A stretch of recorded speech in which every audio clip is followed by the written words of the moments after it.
Hello, everybody, and welcome back to Final Show Films. I'm Sen, your executive producer here. I want to thank you all for tuning in. Particularly want to thank our $25 tier supporters over at patreon.com/fsfilms. Those being Jimmy Alexander, Samantha Bates, Cat Waterflame, and L, or the Shard System.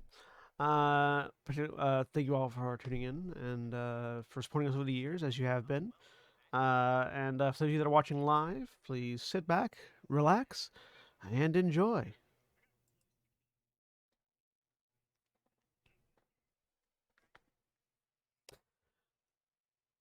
Okay.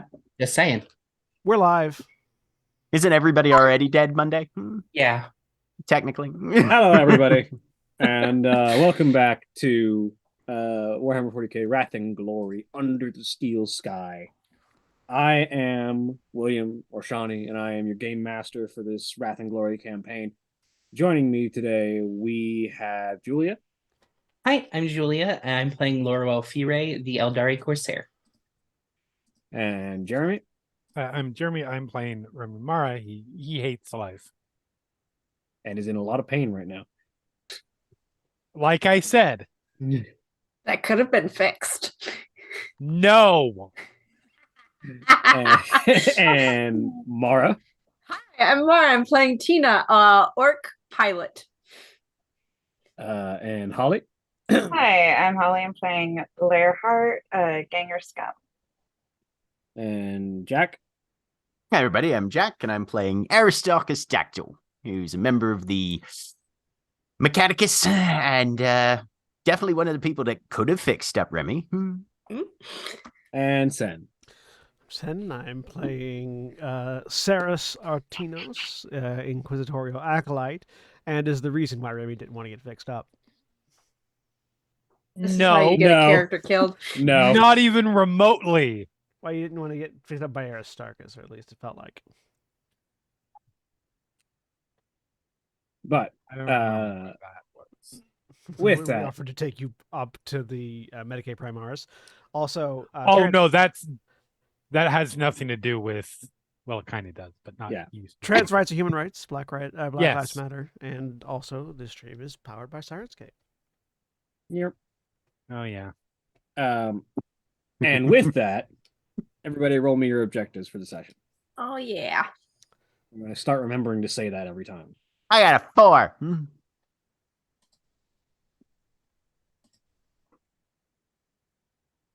What's everybody's objectives? Aristarchus. I am going to attempt to examine an interesting piece of technology, determining a Ooh. flaw or potential improvement. Why did everyone Wow, a roll lot of one? ones. Yeah. A lot of people have ones on their objectives today. This is going to be great. Our rolling bodes well for this session. Yeah.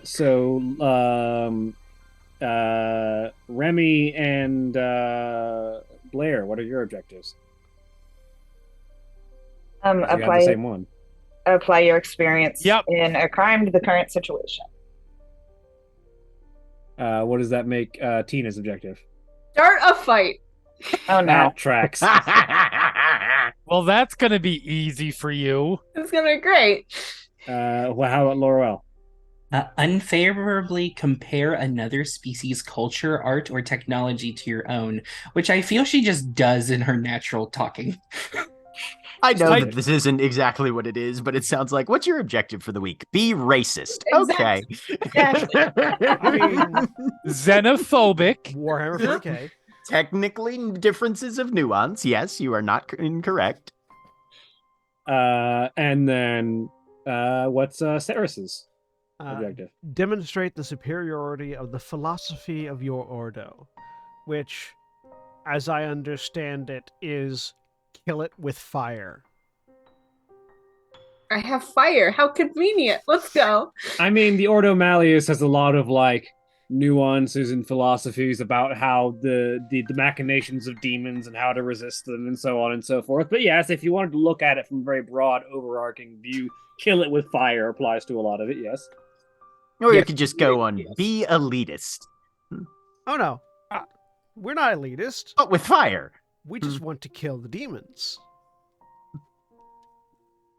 Aha. That's the Ordo Hereticus is the ones you're thinking of.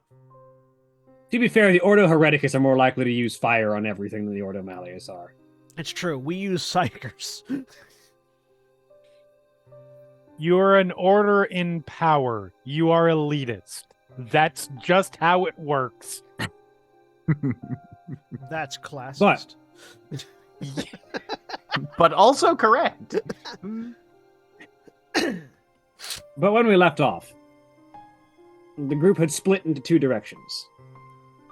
With one group heading towards the primary headquarters of the Wastelanders in order to seek out an audience with one Arvin Pyrus, to potentially find maybe some information, but also a new hideout for the Hostile Hearts after their previous one was collapsed in the destruction of some support beams.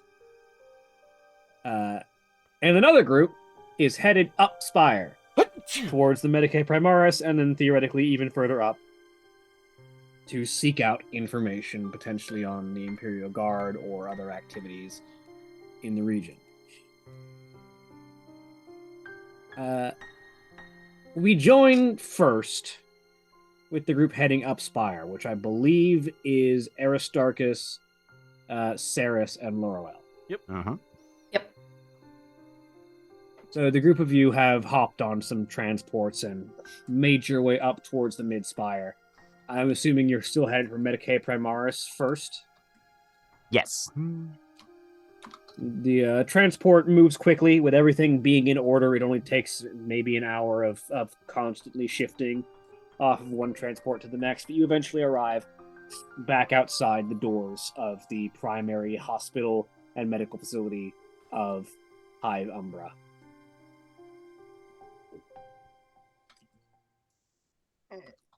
There is still Mad the faintest. Martinez. There's still the faintest smell of scorch marks from the previous Mhm. assault on the facility, though most of it appears to have been cleaned up. There are still a couple of servitors, a couple of cleaning servitors appear to be like scrubbing away some of the scorch marks, and there is a markedly increased presence of the Steel Watch. The like armored individuals toting heavy shotguns or other forms of assault rifles that act as the law enforcement of the non-underhive parts of the hive city. Cool. Yes, Aristarchus. If we're gonna get an audience with the Magus Biologus, do you want me to go through normal channels, or do you want to use your surgical approach personally to ensure that happens as quickly as possible? I don't mind being the first foray, as it were, but up to you.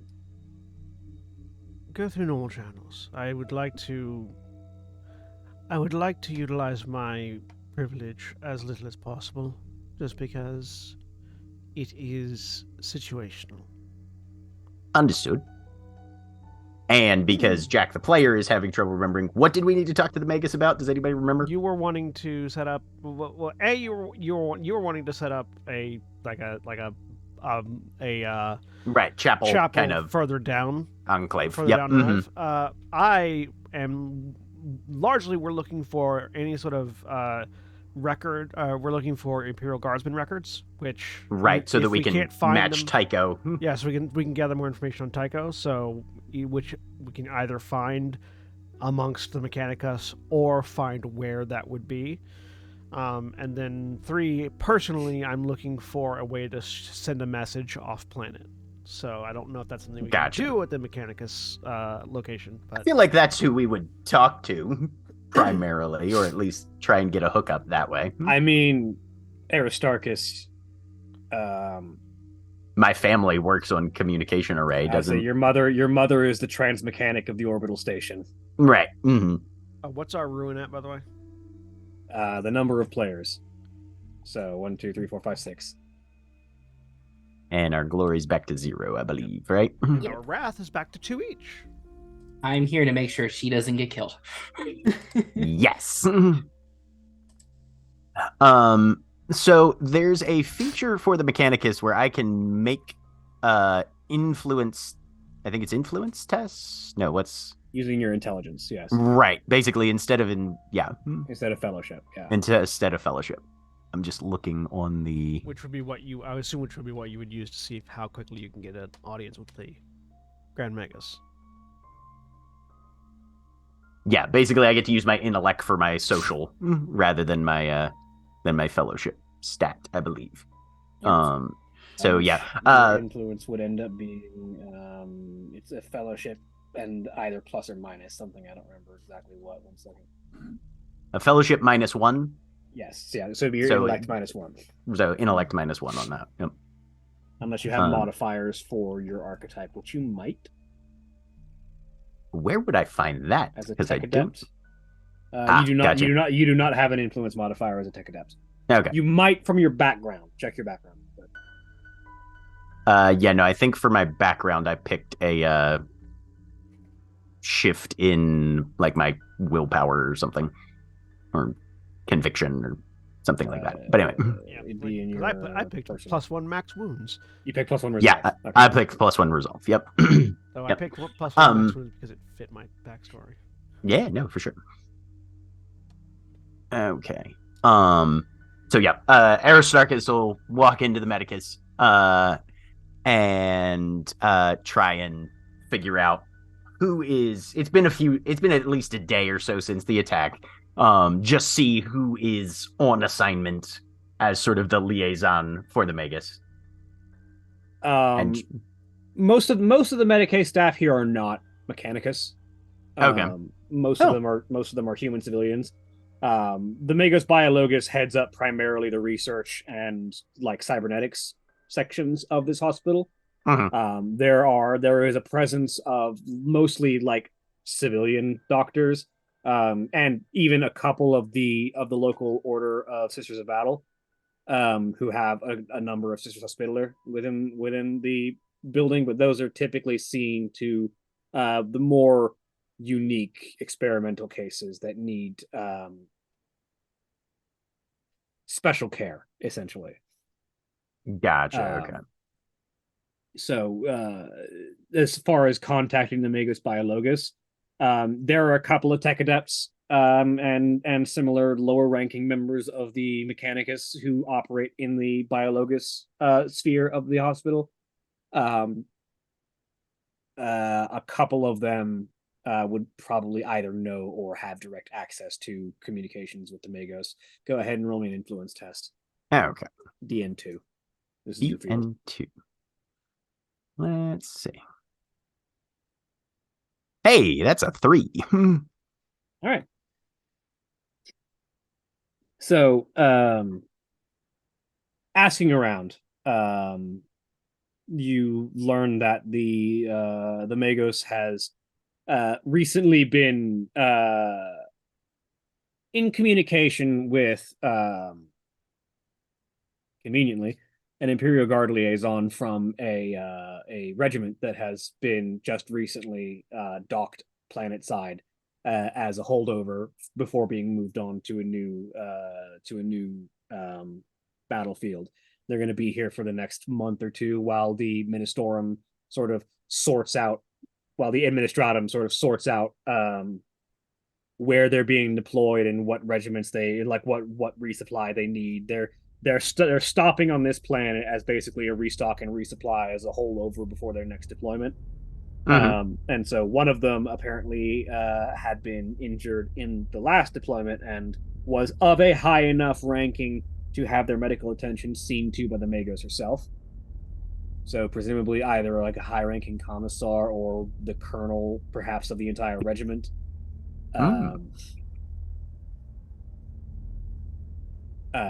But the Magos is currently in her personal surgical suite. Okay. And you were told that it shouldn't be long. In fact, you are basically told to head up there because, as far as records say, she should be done basically now. Okay. So you should be free to enter shortly. All right. So yeah, he will start scampering his way up towards her surgical quarters, and I assume there's probably like a keypad or something to alert the interior that somebody's waiting on the outside. Yeah. And just do whatever the Adeptus Mechanicus version of ringing the doorbell is. So you hit the chime, and you hear muffled sounds of voices from the interior. And a moment later, the door opens, and you find yourself pinned by the visage of the person standing in the doorway, who appears to be walking out. The individual in the door is taller than you, pale of skin, with long black hair pulled back, in the black and red coat of a member of the Imperial Commissariat, the individuals who order and command the morale of the Imperial Guard, and are the political officers, but they're the people who keep the rowdy, aggressive, and often iron-willed soldiers of the Imperial Guard in line by force of personality alone. So this individual, this woman standing before you, has a glare that could melt steel. Worsened not in the least by the seemingly brand new augmetic eye that is in place of their right eye at the moment. They she's got the upgraded model. Son of a bitch. There is a sheath. There's a scabbard with a thin-looking power sword on her left hip, and what looks to be the heavy heft of a bolt pistol on her right hip. And the long black coat drapes down to about mid-thigh with red trim and collar, wearing the short black officer's cap with the red rim. Her one human eye is piercing green. The cybernetic eye is glaring red that almost seems to pierce into your very soul as she stares at you. Definitely step aside and let this person have their way out. Magos, it appears one of your underlings is here to see you, the woman says, and so you can see there's this sort of assessment in her eyes as she looks over you and the people you are with. Her eye lingers on the Eldar for a moment.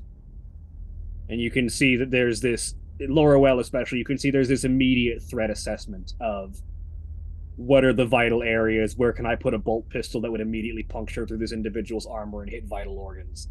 Oh, are we up there with them? Yes. Okay. Lorwell just cracks a smile. You get the sense that obviously you are Eldar and obviously are innately superior. You sense a predator in this woman that is looking at you. And there's something about her that puts you on the defensive, even if you know, in your mind at the very least, that you should be more than capable of handling her if it came to it. From Aristarchus's perspective, he's encountered an Imperial Commissar and an Amble, both within the last 8 hours. Which one's scarier? If you had to honestly measure, you would say the Commissar. Okay, just wanted to check. That's the kind of vibe I was feeling, but I wanted to make sure Aristarchus and I were on the same page. For reference, the Commissariat is renowned. You don't even have to roll a history check for this. For keeping morale among the Imperial Guard in the face of demons, the forces of chaos, monstrous Xenos. They keep the Imperial Guard from running away from these things. And the most famous method that they do that is when someone shows the faintest sign of wavering in their courage, they put that bolt pistol to their head and pull the trigger. And tell anyone else to fight harder. Cool. This is a woman who has the authority to summarily execute anyone who does not fulfill her requirements. And she sort of pins each of you with a stare as if reading you, and then continues off. I will in a method in a method absolutely drilled into me by my superiors, avert my gaze. But not in a way that not in a way that, at least to Saris's mind, that she was forced to, but rather do this so that they don't realize who you are, kind of thing. Laurel has that right hand out, just down in casting mode, ready in case her very, very much outmatched opponent makes a move, and a hand on the sword. Aristarchus has done that thing. If you've ever seen an octopus on a coral reef as a shark is coming by, he's just made himself not an obstacle. Yep. You hear the click of her boots as she walks down the hall, and a few moments later, Aristarchus, you feel comfortable enough to exhale. Right. And then you walk into the room with your boss at some point. Right, yep. And then I swan in, right. Well, now I feel almost comfy. Would the two of us be allowed entry into this room, or will we have to wait outside? Theoretically, Aristarchus would have alerted who is coming and who needs to speak. So at this point, yes, you would be allowed in. Yep. And Magus, thank you for taking the time to speak with us. Of course, Aristarchus. It is always a pleasure. You hear a voice that is both smooth and human, and yet reverberates with the echoes and layers of synthesized vox mechanics. As turning to face you is the Magos Biologus of the Medicae Primaris, Magos Vita Alpha 9. The lower half of this individual's body has no legs. It is a mass of mechadendrite tendrils that form almost like an octopus-like series of walking tendrils that sort of rotate and fix across the ground as she turns to face. And all of her skin appears to be plated in metal. You don't see much in the way of visible flesh left, although her face itself appears to be made in the facsimile of a human face. It doesn't appear to be the sort of bulky, outstanding, like metal grill that a lot of tech priests are known. It is actually soft and smooth, like a metal rendering of a human woman's face, with sort of red data lines crisscrossing around it. The one bit of organic matter that you can still see on her is her hair. This long orange crop of hair that sort of flops down to one side, being clean shaven across the left side, or rather, perhaps not having any follicles to grow from, as the left side is completely metallic. One eye, very normal looking, but metallic on the outside with green glowing iris and eye, and the other, the more like bulky, rounded, circular eye that is typical of augmetic eyes. Dressed in white robes with red trim, the robes of one whose home forge world is Metallica, with several grasping mechadendrites reaching out to objects around her, a staff that symbolizes her office in her left hand. She looks across the group of you. You must be Aristarchus's companions. I am Magos Biologus Vita Alpha 9, and I am in charge of this wing of the Medicae Primaris. How can I assist? The requisition order that would have gone through to them for Aristarchus' services, would that have come from the Inquisition, or would that have come from the Rogue Trader. Rogue Trader? Considering you wanted to be able to commandeer a tech priest, it probably would have been from the Inquisition. Okay, good. So then yeah, once the door is closed and the she's in the commissar know is then. nowhere- Okay, yeah, cool. yeah. And the commissar is nowhere nearby, we'll straighten up and more appropriately direct her gaze. Sarah Saltinos, inquisitorial servant to Inquisitor Eckhart. Indeed. So I have surmised by your bio reading and your inquisitorial sigil, she says, you having not flipped up your eye patch yet. Yeah, not unsurprised. X-ray eyes. In addition, Yeah, no, and Saris and even Laurel to an extent probably can already tell. Like, you can't see either of Aristarchus's actual eyes because one of them's an implant and the other one has a monocle over it. He's starry-eyed right about now.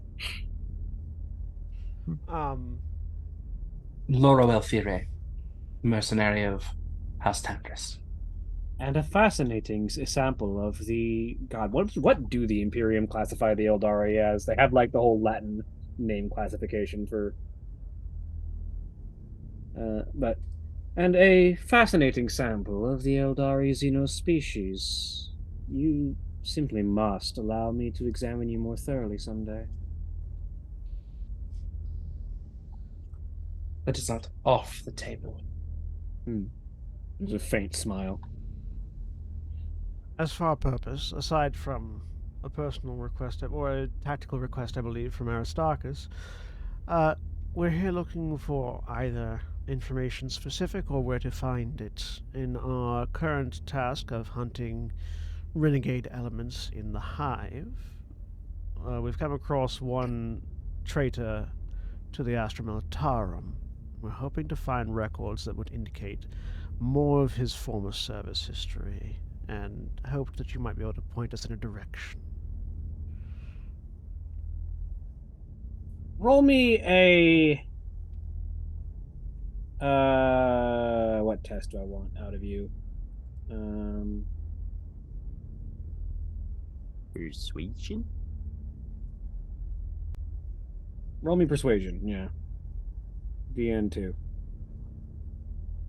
Fairly simple task.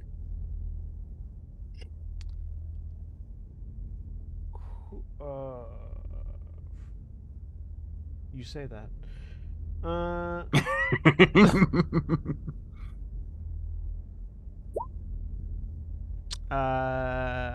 gonna spend a wrath to reroll. 2 and a complication. Wonderful. I hit the DM. Well, Yep.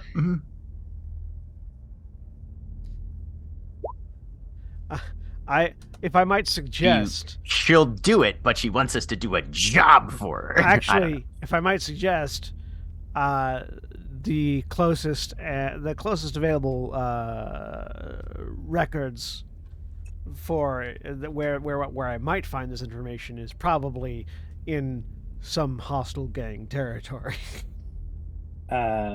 Slightly more dangerous, actually. Ah, Even better.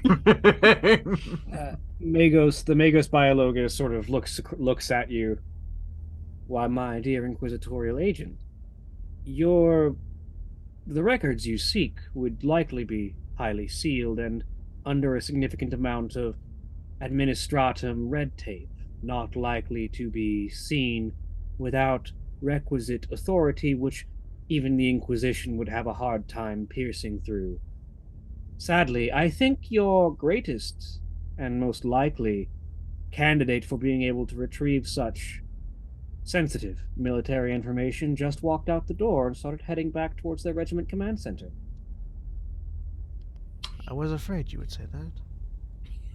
Political officers such as the Commissariat are given broad authority and latitude for their activities and records of the Imperial Guard. If anyone would be able to uncover the records you're seeking, it would be the Lord Commissar of an Imperial regiment.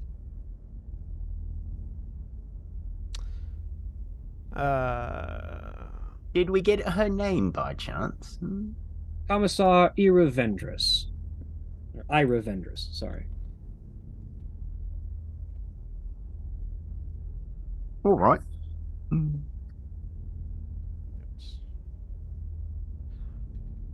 Aristarchus, do you know where the commissar? What was the term that was used for her headquarters? Regimental command. Aristarchus, would you happen to know where the commissar's regimental command is located in the hive? Have I any idea? Roll me scholar if you want. Okay. I do love me a good scholar roll. It's 7 with a glory if I succeed. You definitely succeed. Okay. What was? Your Can I shift your any of DN those? was your DN was 5, so you So I can can shift one of those? Okay. Let me look at my shifts. I can get more information. I know. And more information, obviously, is you can ask me, the DM, a question that is related Right. to this.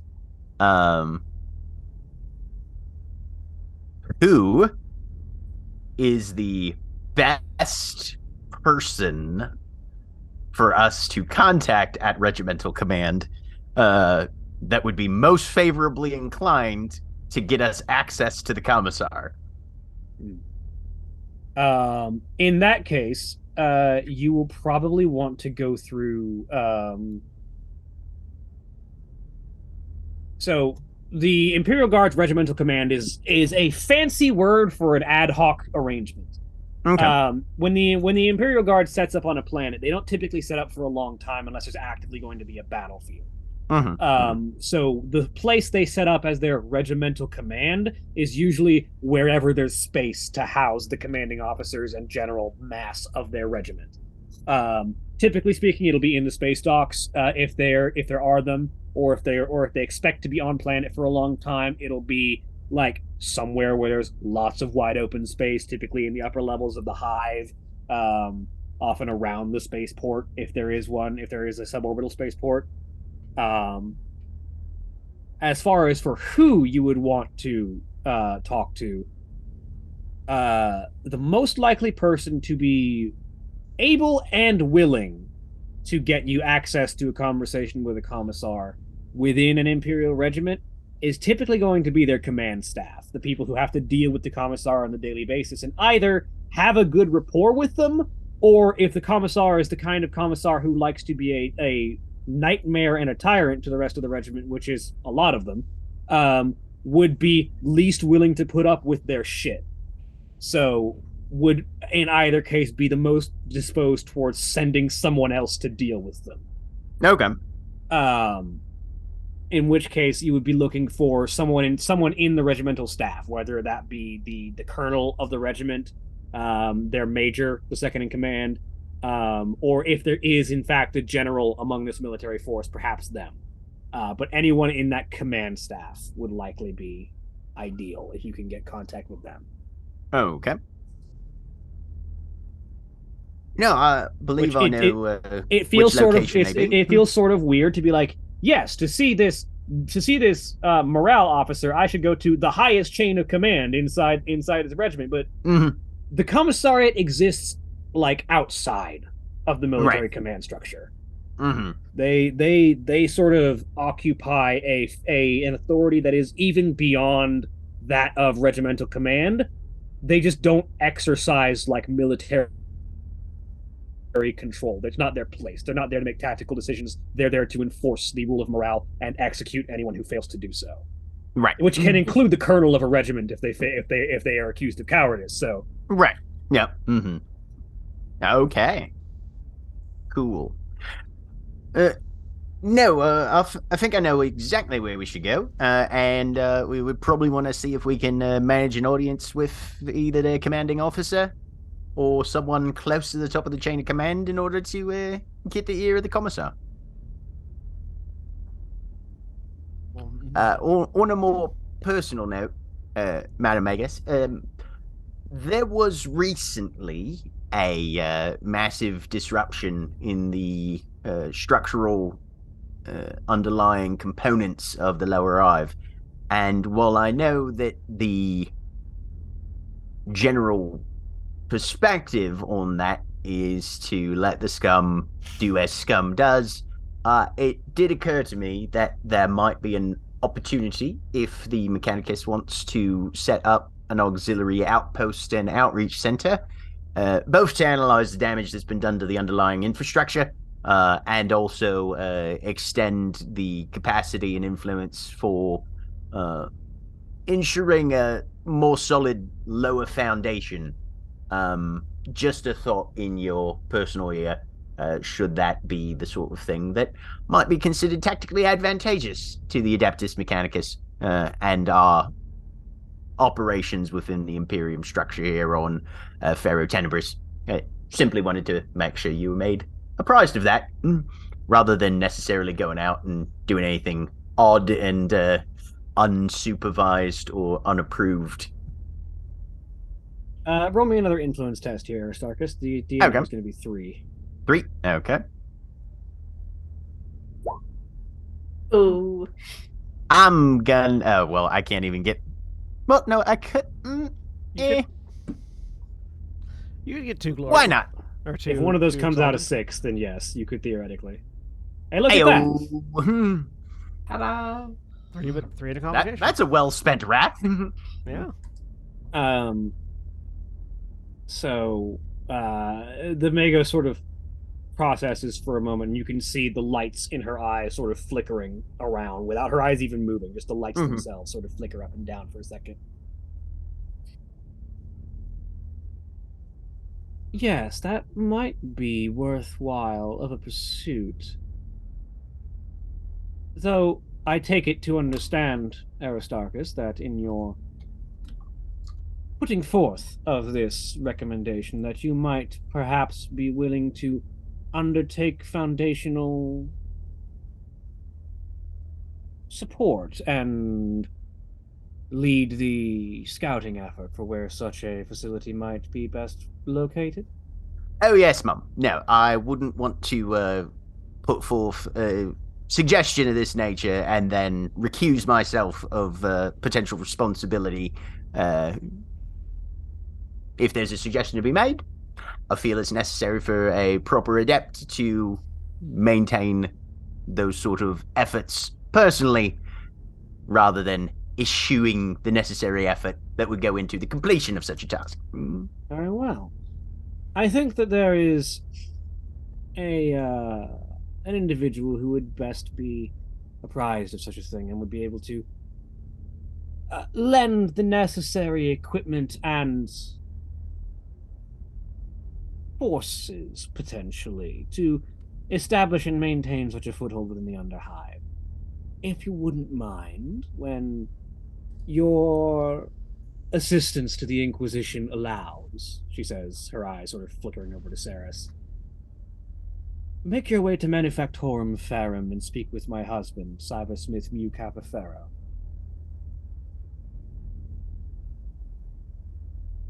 Can I get those words in chat? Cybersmith Mu Kappa Ferro. There you go. Okay. Cool.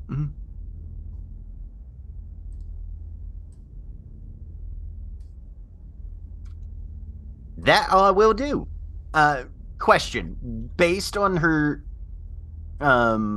description there and knowing the role that this individual apparently plays, is that the sort of person I should talk to about trying to requisition battle gear as well, most likely?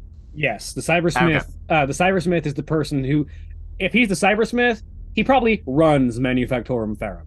Right. Which means he'll have access to weapons, gear, and probably Skitari. Ooh.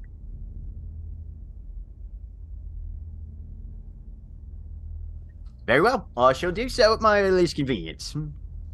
With a little bit of a gesture to Saris as my current commanding entity.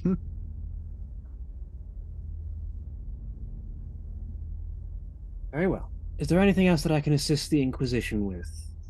The Magos asks, looking at Saris. What would be the appropriate honorific for Magos? Magos. Okay, just Magos. All right. So thanks for a second. There's sort of just doesn't break eye contact, but there is a scanning through information in the brain beat before. Not at the moment, Magos. I appreciate the assistance and the lending of your and the lending of your people. I say, gesturing towards Aristarchus.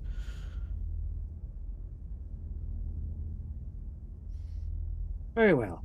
If you don't mind, then I would like to return to my research. I will nod, sharp turn, and lead the way out. Meanwhile, the group that is heading towards the Wastelanders. Remy, Blair, and Tina Yeah. are headed to the outer fringes of the Hive City. The Wastelanders like to make their home base where they have an easy access to the wasteland outside. Hence the name.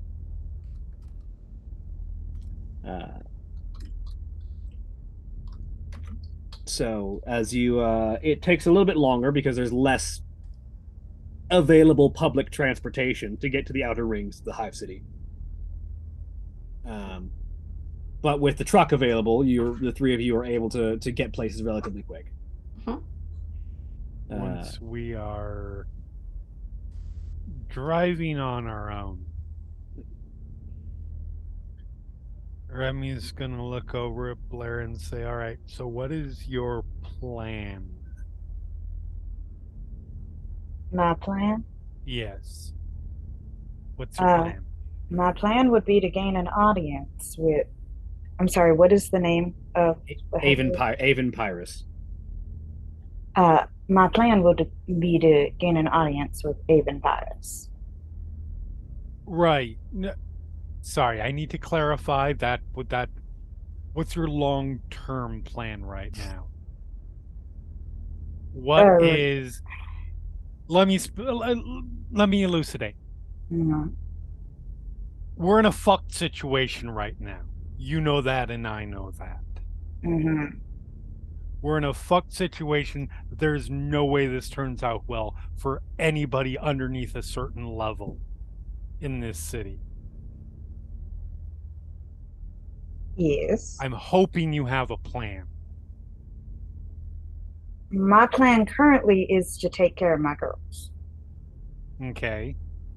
which means I need a place, Right. hopefully that is safe, Mm-hmm. that they can stay, Right. even if it's just temporary. Mm-hmm. Absolutely. My plan is to take care of them first. Then I'll worry about myself and everything else that's going on. Fair enough. Do you have a plan? You look like somebody who has the ability to implement a plan, even if I have one.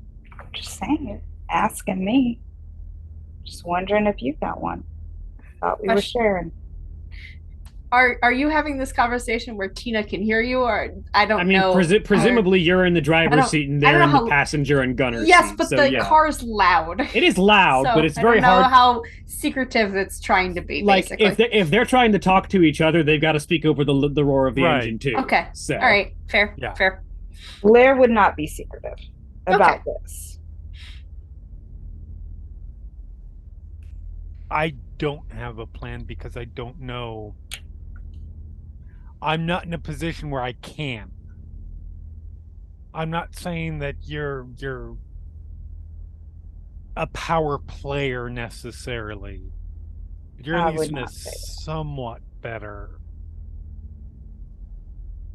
position. So I was seeing if you had any thoughts on the matter, and if not, I get that. Let me gain an audience with Avon, and then For sure. we'll see where things go from there. Who is Avon? The head of the Wastelanders. Who are the Wastelanders? One of the biggest gangs. Cool. What's a gang?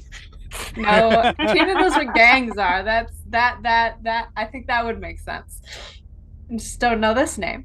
Interesting.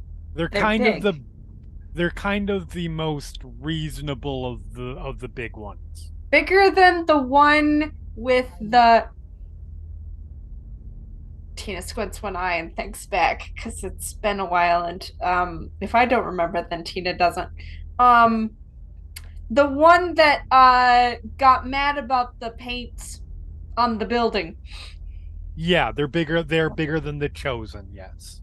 At least numerically. Yes. Physically, that's more of a challenge.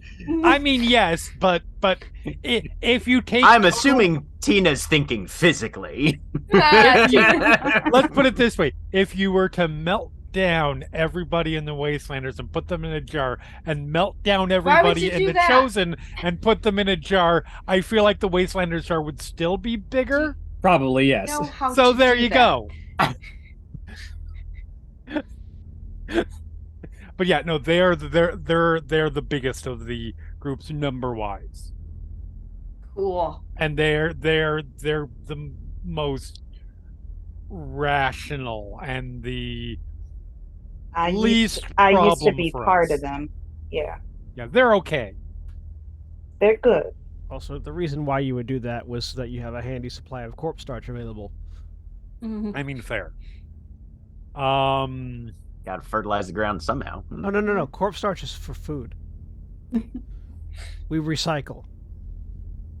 Okay, yeah, no. If you want to cut out the middleman of agriculture and just go straight to the calories, sure, We recycle in the Imperium. Everything. that's true. I mean- Everybody, I mean, thing. Tomato, potato. Yeah. I mean, there is also agriculture. In fact, there are entire planets devoted specifically to agriculture. So That's where you get farm boys from. Where I'm So- from, on Farm Planet. Do they like you? that I was gonna ask you're from Yes. part on good Yeah, terms we're or bad on good. terms? Sorry, just correction, GM. We you, are on good you parted terms, on right? amicable terms. Yes. Yeah, we're fine. Okay. So I'm parted on not shoe on terms. sight. Okay. Okay, but there are shoot on sight is a low fucking bar. Like amicable, like legitimately amicable. Like there's not any kind of lingering issues Yes. or anything like that. Okay, I'm cool. I'm still friends with several of them. Yeah, Like, okay, it's fine. cool. You shouldn't be killed entering their territory. At least not right away. I'm not that worried about that anyways. I don't have the bad rep. I don't deal with them much, but I don't have a bad. You do, as far as you've been recently reminded, owe Avon a favor, though. Who, me? No, Remy. Okay. That is certainly something that I remember, and not something that you have said that I do not recognize in any way, shape, or form. When you had to make your call to your contact in the Wastelanders to try and find the hostile hearts, your contact informed you that you owe them a favor, and not That's right. them, but Avon. That's right. That's right. Sorry. It's a That's few what- sessions ago. It's been a Yeah. few sessions, yeah. It was 5 sessions ago, specifically. Yeah. So yeah, Ooh, I've that got means I've- that means the Wastelanders know who you are, Remy. yes, I know that. I've dealt with them many times. I don't know if I can pull the Bane voice off on a microphone, but we're going to try. Mm. Excellent. Welcome to the Wastelanders. It would, when we get there, it would probably be worth mentioning what situation we've been wrapped up in. I'll mention it to Avon. Yes. I'm not gonna go telling every No, member. don't tell everybody. Obviously not. Okay, I wasn't sure exactly. But what I you yeah, know- were saying. I don't know what you mean. All right, Tina. When we get there, no fighting. Damn it. and no, just telling random people all sorts of things. Okay. Yeah, this is gonna go great. I just lean back and lay there. Yeah. We're so fucked. It'll be fine. A little time passes, and eventually you arrive at a large wall. It's known colloquially as Jerry.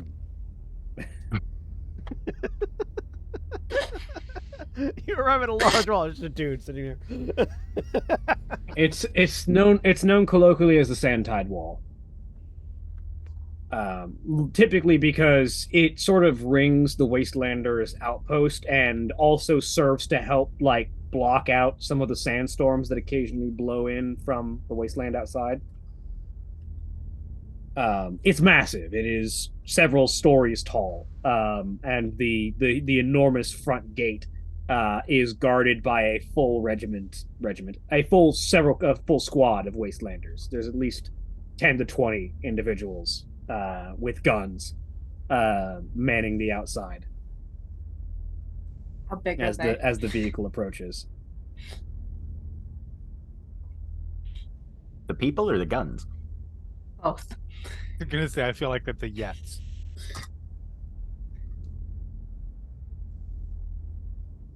Tina, do you slow down? Yes. I Can you guess. stop the vehicle? Important question. Or are we jumping? I mean, it's a wall. There's not really a gate. And there is a gate, but it's closed. It's big and closed. Okay. Is it a really tall wall? Yeah, it's very tall. Taller than that. Okay. Mm. It's taller than most of the buildings around here. I'm gonna start going along it to see if there's a gate that's open, because this one's clearly shut, and I'm not supposed to start a fight, so we're gonna find an open gate. Listen. Are there Yeah. people at the gate, or would Yes. we know? There are about 10 or 20 soldiers guards at the gate. So I'm gonna like slow down and then turn and leisurely go past. but Does Blair Tina, recognize Tina. any of them? Huh? Sorry, yeah. Maybe vaguely you might have seen a couple of them in passing, but I wouldn't say you're familiar with any of them. Okay. Does it look like one of them is in charge? There's one of them who has like what looks to be like a heavy backpack comm unit, likely to radio inside if anyone comes up asking for access inside. Okay, I'm sorry, I That- can't remember. Are you stopping the truck? No, No. I've slowed down and I'm Tina, turning. that's our. Stop. It's Stop. fine. Blair jumps from the truck. I stop at The that person point. who's not really able to jump from the truck. I know I'm mostly healed, but still. Stop! I stop at not because Remy told me to, but because Because Blair jumped out. jumped out of the truck. Yes, I don't say anything, but that's the internal monologue. Blair will approach the person who seems to be in charge.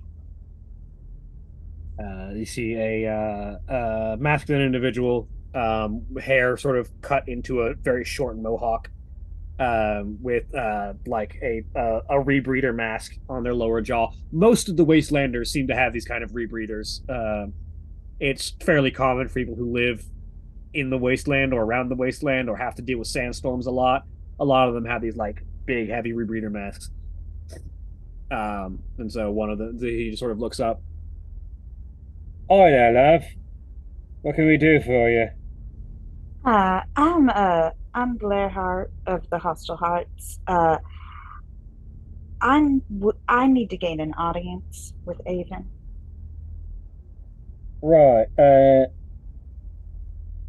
May I ask what the purpose of your business is? I need to ask a favor. All right. Go ahead and roll me an influence test. Right?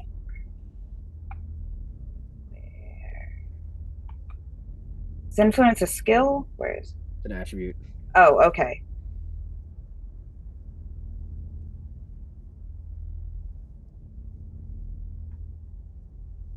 Where? Oh, here it is. Okay.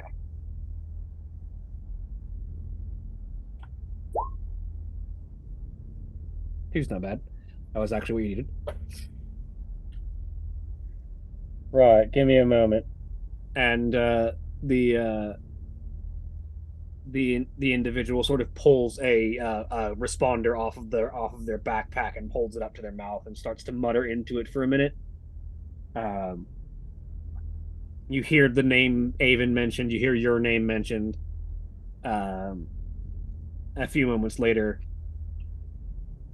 all right, you're good to go in, and the massive gate begins to pull apart. She will wait for Remy and Tina. She isn't gonna just leave them. I don't know where they are. I will excitedly rev the engine and then start moving, swing by to pick you up.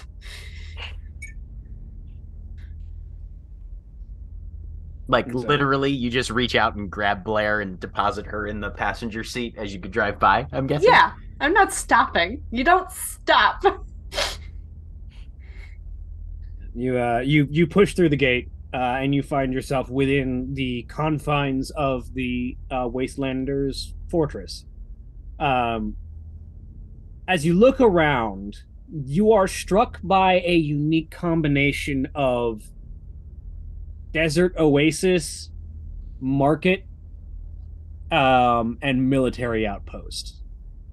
As you look around, this area being so close to the outside of the wall means the entire ground layer is coated with a thick layer of sand. From what little manages to blow in from above the wall whenever a sandstorm hits. But as you look around, there is the smell of like burning fuel as people are like burning oil canisters for warmth, as it seems to be getting relatively cold in this region right now.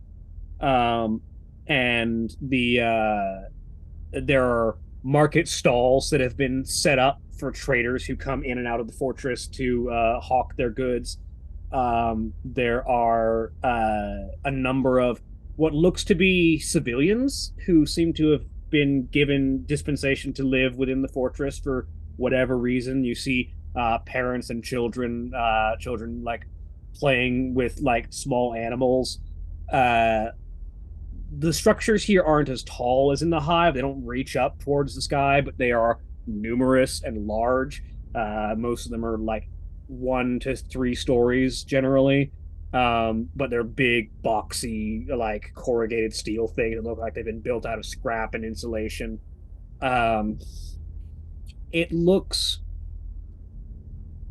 very shantytown-esque in its general like aesthetic, but as you look around, there's a lot of it. It's like a city built out of it, a small city, and there's like I said, there's trade in the middle of town. There's children, non-combatant civilians, along with a good number of Wastelanders. You see them basically everywhere. You see they have like the most common weapon here is an autogun, the kind of thing that Blair uses.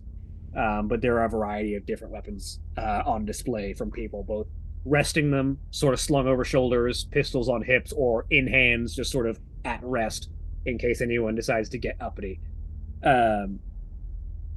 But the people here are dressed differently than most. Where typically inside the Hive City, you'll see the like form-fitting rags and like work clothes, the like undershirts and like big gloves, or just like heavy jackets.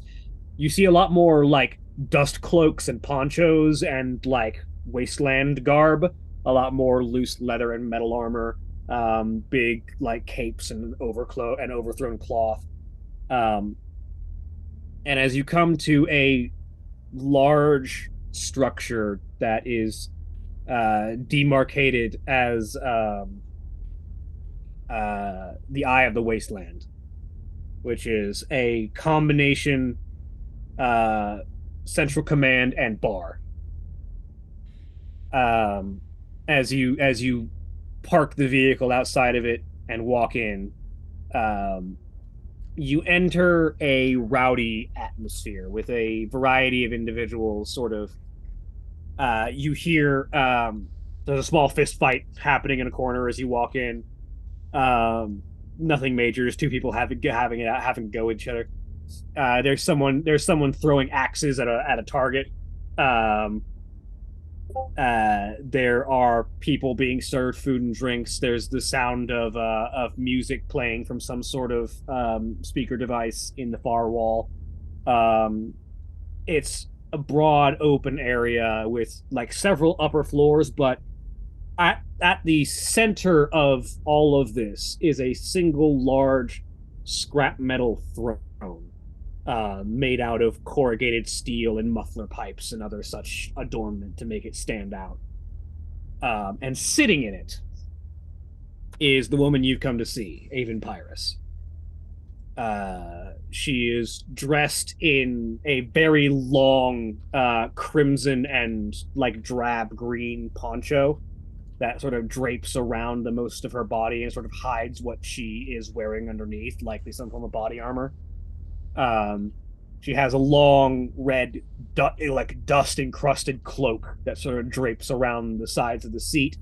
And sitting off and just sort of leaning against her lap is a chainsword, a brutal melee weapon that is designed to rip people apart even as it slices into them. And you can see, you can't see her ranged weapon. If she has one on her, it's likely hidden under the cloak. But she has long, like very long, flowing orange hair that drapes around like mid back, and a customized breath mask that latches onto her jaw and has a long tube pipe that sort of reaches out behind her and disappears under the poncho, presumably to a much larger rebreathing apparatus. Well, it's good to see you again, Blair. What brings you to this area? I'm not sure if you've heard about what happened recently. I heard about the explosions that brought down a significant portion of the Underhive. Yes. My hideout was in that portion. Are your girls all right? Most of them got out. Layla got injured, but she's being taken care of. Oh, that reminds me. You guys, those of you who went up to the Medicaid, have Layla with you as well. I assume they did. Yeah, I figured we We dropped didn't. her off to get surgery. We didn't leave her on the street. All right, that's good. You mind telling me what exactly the fuck caused all of that? Well, she'll look at Remy. Trying to Remy told her, right? Trying to remember. Yes. Remy did it. I'm sorry, what were those two individuals? What do we know them as? Tychus, Tycho. I go. Tycho. Tycho? and the other one, nobody else knows the name for. Except Remy, who's not telling. There's a man named Tycho in body concealing armor, and there's a woman who is some kind of psyker. There are two individuals. We know the man is named Taco. And the woman, she's a psycho. They seem to have been the cause. So Tycho Morderic is on the move again. You know him? Yep.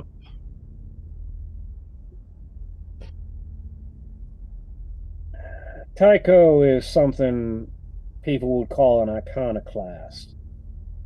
Someone who has it out for most any form of authority and would like to, in his own words, see the Imperium burnt to the ground.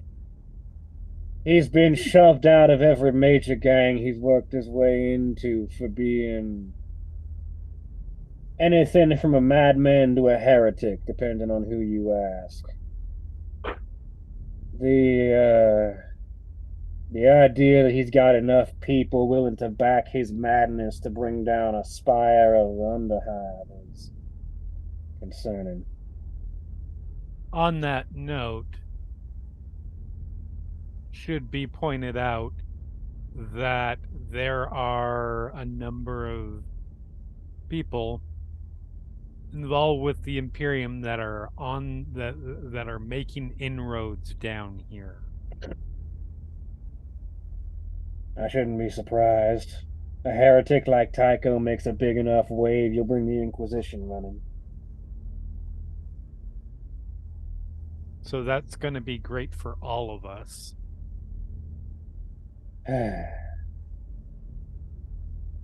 The Inquisition doesn't run things down here. Much as they might threaten everything wherever they go, the Underhive is run by the Underhive. If they try and shove their way down here, they'll end up dead or worse. For sure. The problem is they're going to ruin a lot of people in the process. And the additional problem is some of those people are in this room right now.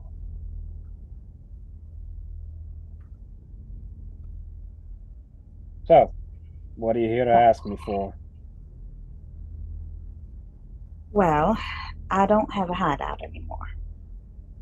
And my girls don't have anywhere to go. I was wondering if we could come to some sort of an arrangement. Maybe they could stay here temporarily while I find a new place. You're always welcome back in the fortress whenever you need to stay. You've done right by my people in the past, even if you're no longer working with us. Thank you. Also, if you know of any, I mean, I'll use my contacts, but if you know of anywhere that could be available or that we could make available, I'll keep an eye out, but of course everything comes with a price. of course. Speaking of which, her eyes sort of alight onto Remy. Sure. Now is a wonderful time for that, Aiden. Well, you look pretty beat up. You He feel was like in the hideout. you like accruing a little more debt? No. Not even a little bit. If you want to wait those scars out, be my guest. Listen, But when you're recovered, we got business to talk. right now, I'm stuck between a bunch of people who have invited, quote unquote, the two of us to help them. And everybody down here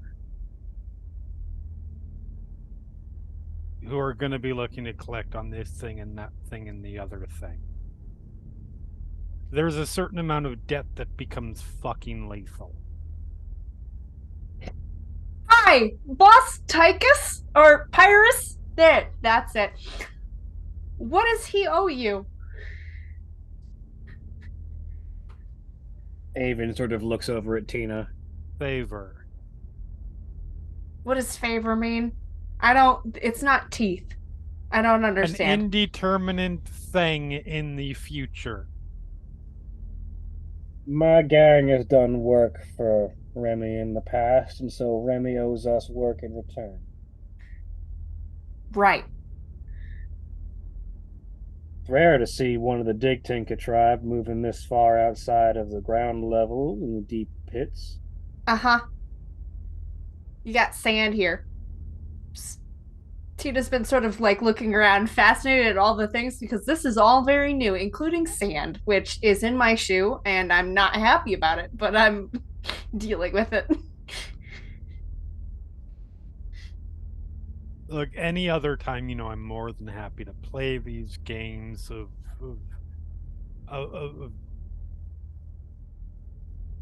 incrustation, and so on and so forth. Don't know that word. Debt and collection, and so on. I don't think now's one of those times, to be honest, Dave.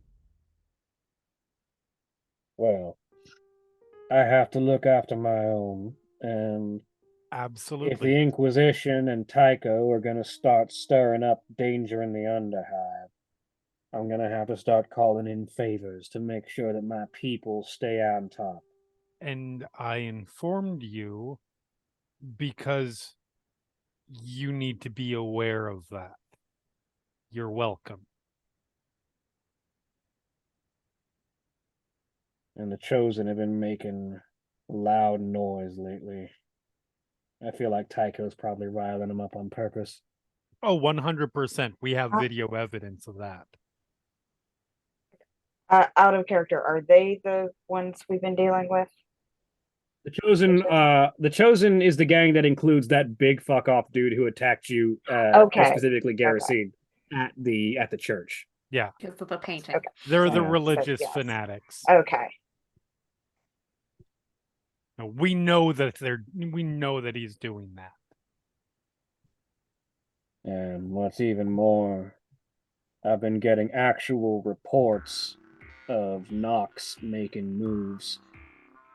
So that's concerning. If you hear anything about Mortis Veritas happening, you know there's 10 times as much that you're not hearing about.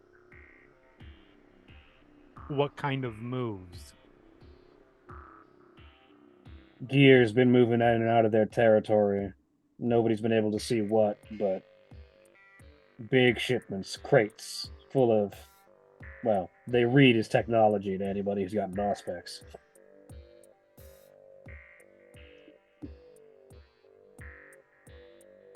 Oh.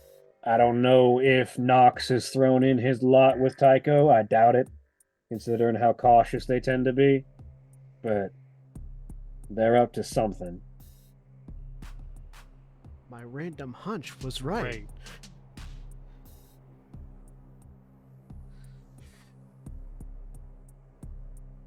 There are many other planets that are very nice this time of year. Yeah, but you live on this one. I mean, if you want to go fleeing into Ultramar, you could probably pay off that debt and earn a favor that might get you off world. Look, I'm just... I've had a rough day. Fine.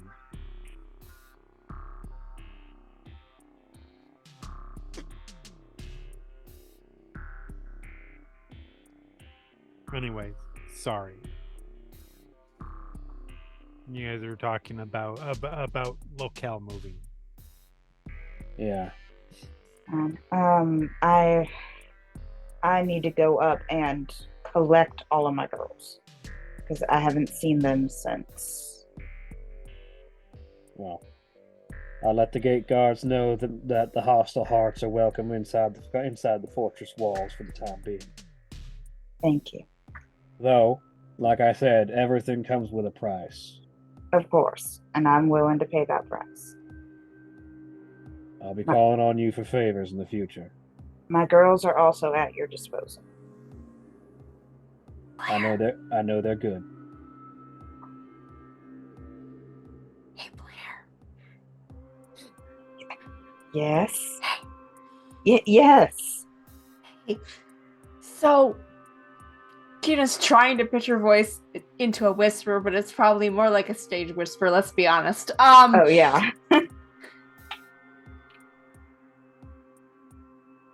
This sounds like a lot of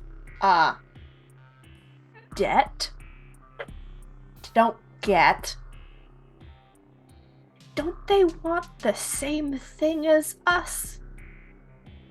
Which is not having both Tycho and the Inquisition around. I don't think the Inquisition even wants the Inquisition around. Not wrong. You're correct.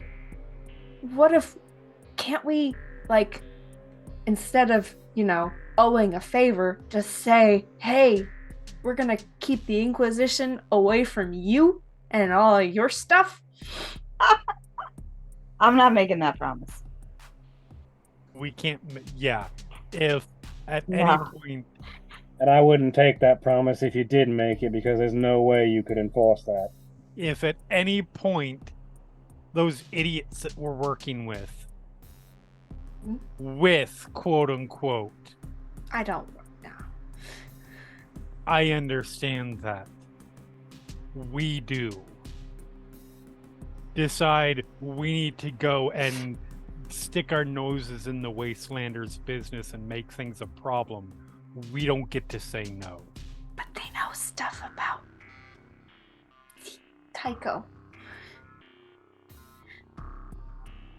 Which we are we talking about here? Points at Avon on the throne situation. Yes, and we're very specifically not going to inform our Yeah. our inquisitorial best friends about Uh-huh. this stuff. Yes.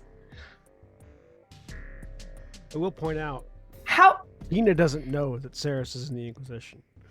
No, I don't. No, but Tycho. No, or but not, it's been said Avon- many yeah, times in this yeah, conversation. Avon has been so talking it's about the probably a Inquisition being good guess present. Yeah. now. Or Tina's just going Tina- off of yeah, Tina's their Yeah, Tina's probably just picking up on the words that are being said Inquisition and repeating them. means Means bad that thing. group of humans, because you've made it clear that it is us versus them. So Right. Tina just said this is us right Yep. here, and she wants to be us. So I'm here. Legit. How much would that information cost to Avon? Just saying that louder. About what Tico is. Well, to be honest, there's not a lot of information about who Tycho is. He blew in from off-world one day and started making waves. He's talented, skilled, has a strategic mind. But he is, like I said, an iconoclast. Doesn't like the idea of anyone other than himself being revered or looked up to or in charge of things. Has been vocally anti-Imperium and even anti-God Emperor quite loudly in the past, which has marked him as a heretic and someone that most gangs don't want to deal with, because even if we don't like the Imperium as a whole, all of us live in fear of the God Emperor.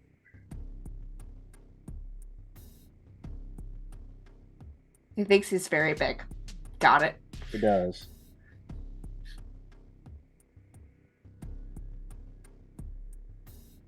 So Holds out some teeth. Avon sort of looks up for a second and seems to be listening to something in her ear. Ah, fucking hell. She draws out of her coat what appears to be a las pistol, a military-grade issue weapon. Oh, my hand is on my gun. Points it over your shoulders and pulls Okay. the trigger, and there's a las bolt that flies past Blair's shoulder. And there's a as something hits the ground behind you. Fucking spies goddamn everywhere. What is it, Esquire Box? If you look over your shoulder, you see an individual dressed in all black with a face-concealing helmet with a blue shaded visor on it. Entirely like form-fitting body glove, who appeared to have been sort of observing from through a shadowed window, who is now collapsed into it after being shot in the head. dope. Excellent. I was really hoping it was Garrison.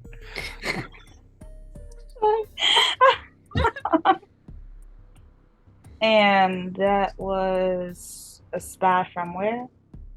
I had to guess by the outfit, Mortis Veritas. It's not usual for them to be noticed, and that one was really fucking ballsy, sitting right outside the door. Something's got him agitated if they're making that kind of bold move. Right. I'm sure Nox knows everything we just talked about by now, but even if I did just kill his spy. I assume Nox knows everything at every time. Because it's probably true. Fair enough. Still, it's worth sending the message that they're not welcome in here.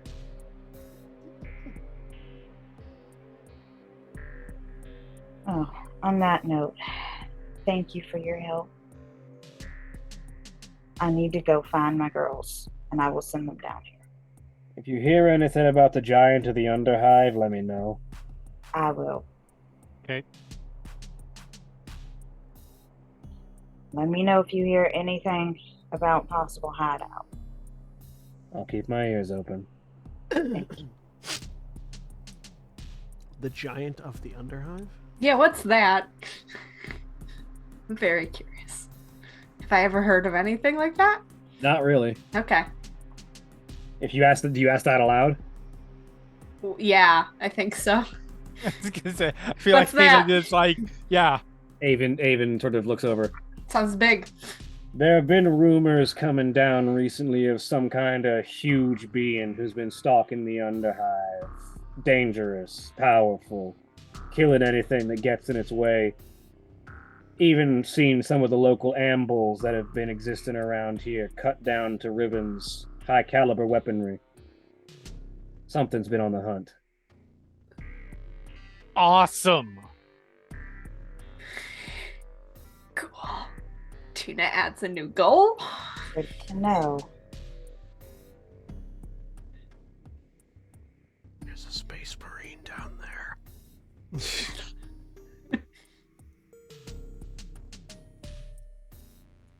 All You right. good? Oh, yep. She will grab Tina by the arm. All right. I'll let you know if we hear anything. And thank you again. You all look like you could use some rest, by the way. I recommend you grab it. You look like you've gone toe-to-toe with an amble yourself. Funny thing that. Yeah, that's a story. You're welcome to rest here if you need it. Here's the problem with that. If we rest here, eventually those the people we are again working with come looking for us, and they find and that brings them to you. I send phone calls. I appreciate it, but I really need to go back and get my girls. It's been a while. Also, on. that Get going. Like I said, I'll let the guards know you're welcome. Thank you. All right. Grabs Tina by the arm. And remember, Mara, we got business to talk when you're recovered. I had. Thank you for reminding me. I'd certainly forgotten from the 3 times you've mentioned it in this conversation. This is why Remy keeps refusing to get medical aid, because when he's recovered, he's going to owe a favor. So he's going to stay as injured as possible for as long as possible. It's the pathetic defense. You can't read Avon's expression from under the mask, but you know she's smirking at you. Yeah. I'll continue to remind him. So the group of you head out, and with that juicy bit of information gathered, we're going to go on a quick break. All right. If you're watching live, please stay tuned for these commercial messages. And remember, when we take our break, you take your break. So stand up, stretch your legs, move around, do whatever you need to do, and we'll be back in just a few minutes.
And we're back. A dinosaur story. A dinosaur story. So, returning to the upper hive, to the inquisitorial party. I'm assuming you also drop off Layla to have proper medical attention and surgery done. Yes. Sure do. Aristarchus, do you think they'll be able to make the gun work? Well, actually, I took a look at the interior components, and it's almost an entirely Imperial functional level of firearm mechanics. It's, you know how there's that thing where the orcs will put together something and it, by all sciences in machine spirit insights, it should not work. This one actually kind of does. Interesting. So yeah, I think she's gonna be all right as long as they patch her up for the tissue damage. Fair enough. That, and one of the tech adepts says, we will also need to reinforce that arm so the recoil of firing the weapon does not cause further structural damage. Oh, if she actually tries to activate that thing as is right now, it's gonna come off at the elbow. That would be part of making it functional, then yes. We will endow the necessary augmentations to allow full functional use of this equipment. Good work. I look over at Aristarchus. Aristarchus, I need to get a message out before we continue on to try to find the commissar. All right. Well, in that case, let's go talk to me mum. Eyebrow raise. Also eyebrow raise. She works on a planetary array. I need to know, is it the same eyebrow or is it like opposite eyebrows? I've only got one visible because of the eye patch, so it's the one that I've Okay. got. Right. Opposite. Excellent. Thank you. So yeah, Aristarchus will lead the way to wherever Holopterodactyl is deployed Follow as part Aristarchus. of the Mechanicus. Well, that'll be in the space dock, so you've got a while of traveling if there's any conversation that needs to happen on the way. Oh, you know, Mayor Martino, since we're going to be going into hazardous locations and that sort of thing, it occurs to me that a bit of structural reinforcement of my own personage might be something to look into. So if it becomes possible at some point in the near future, I may see if I can requisition or put in a form to acquire some sort of armor. We should At probably some look in- point. we should potentially look into that as we're going through the upper hive.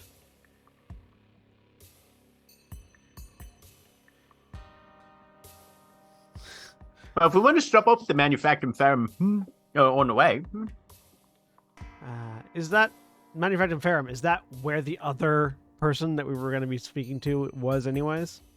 That was where the person that the Magos asked Aristarchus to talk to. is. Exactly. Yeah. as far as establishing the chapel and that sort of thing, but that's less of a tactical thing for the current issue. But Yeah. But yeah. Yes. Manufactor. Most likely on the way back down, I would assume. all right. Well, yeah, we can get up to the space docks, see if we can get an audience with the Commissar, talk to me mum about you getting your messages off planet or into orbit or wherever it needs to be, and get everything situated that way then. There we go. So yeah. Saris, I have to ask. That stone you used. How did you acquire it? She like gives you a measured look for a moment. It was something I've always had with me.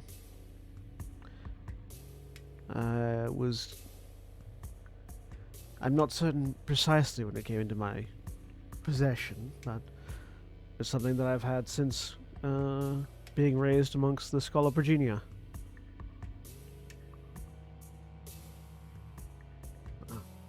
Xenos. Orphans of the Imperium, under certain circumstances, are raised in a program to promote excellence.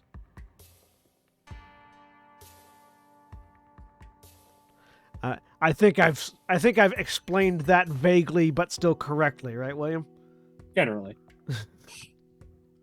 It's typically orphans of important people rather than just random people off the street. But yeah. Yes. Well, Saris is a special case. She just doesn't know why.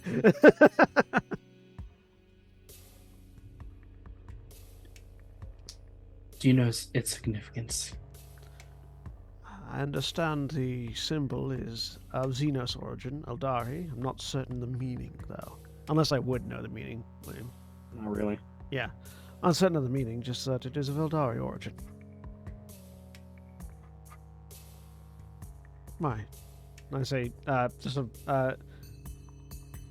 not holding it, but not showing it. Do you recognize it?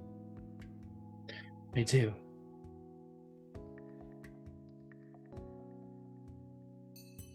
Don't feel obliged to share the information if you don't wish to, though I would be interested. So I, as a player, do not remember the craft world that it is from. It is Craft World Ulthway. Ulthway. It's from Craft World Ulthway. Does that mean anything to me, William? Not particularly. You're not an Ordo Xenos. Yeah. It's, as far as you know, the Eldar, the Asuriani breed of Eldar, live on artificial world ships called craft worlds, and presumably that is the name of one of them. Yeah. Can Aristarchus make a eavesdropping scholar roll? Sure. 4. Craft World Ulthway is one of the more recognizable Eldari craft worlds. They're known to have a significantly high hand in meddling in the affairs of the Imperium.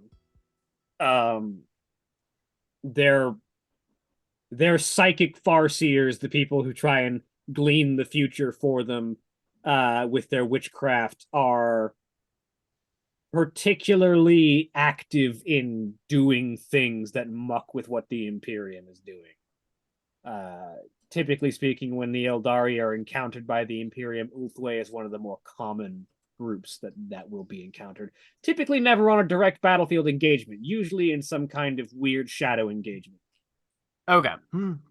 So no, like, particularly notable military conflicts that Aristarchus is aware of. I mean, there have always been Ulthway? there are always military conflicts, Sure. but Ulthway tends to avoid those if they can.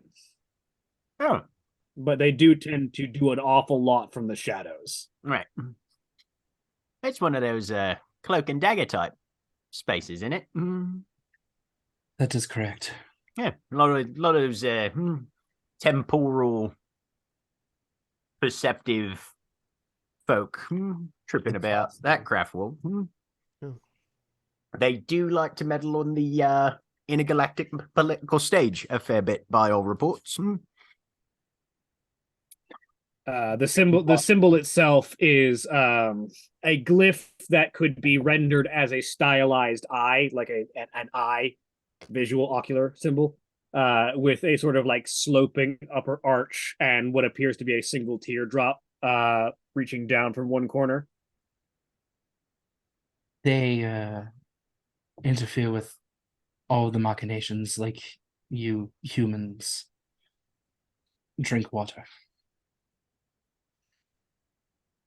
Constantly. I look over at Aristarchus. When's the last time you drank water?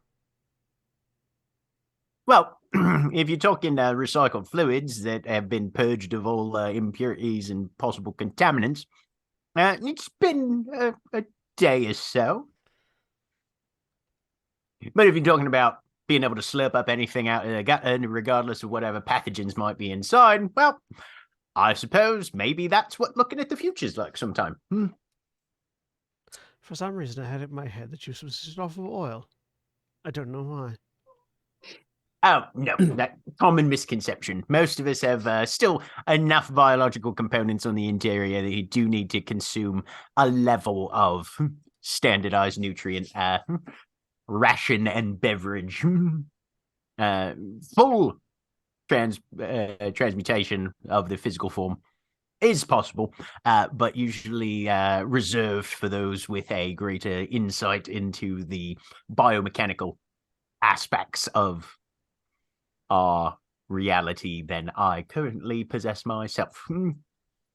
Although I would like to, there's a number of things that you probably saw in the Magos that I would be quite partial to the opportunity to experiment with.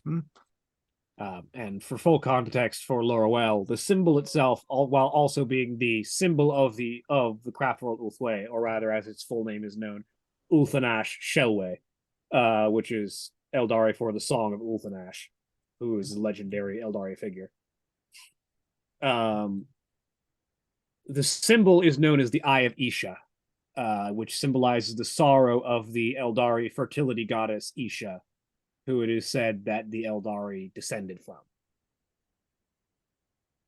who is said to be trapped in the plague gardens of the chaos god Nurgle. But yes, this is just as far as I can understand. This was a stone that was with me when I was entered into the School of Virginia, so most likely something that I gained from whoever my parents were.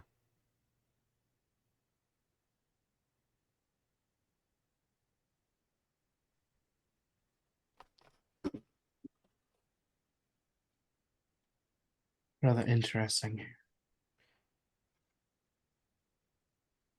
It's always felt comfortable. So, have there ever been Eldarian human offspring, or That's a matter of some rumor and repute. There are legends of half Eldari existing.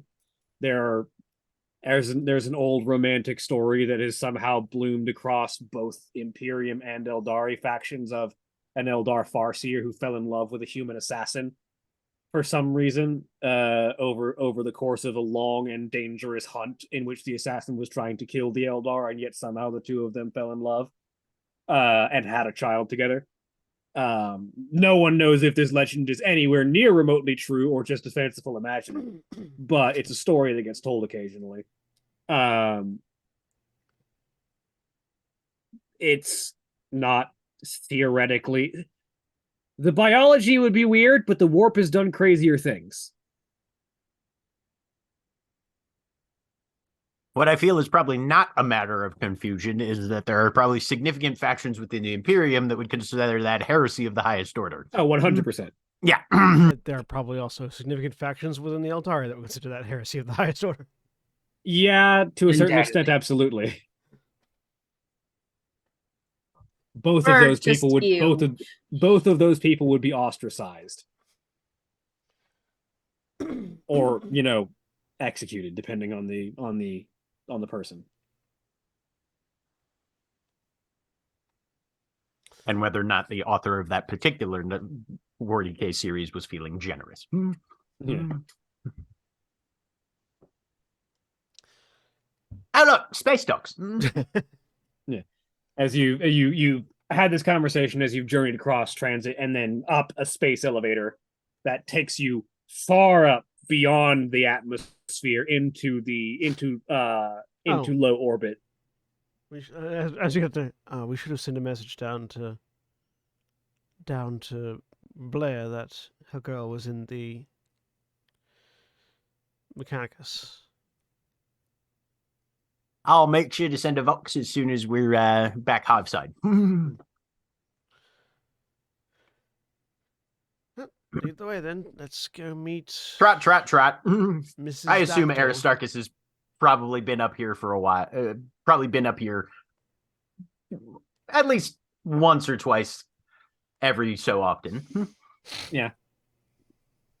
As you emerge from the space elevator, you arrive at the low orbital space dock that connects from the Hive City up into low orbit for for larger ships that cannot actually land in a planet's gravity to dock with the planet.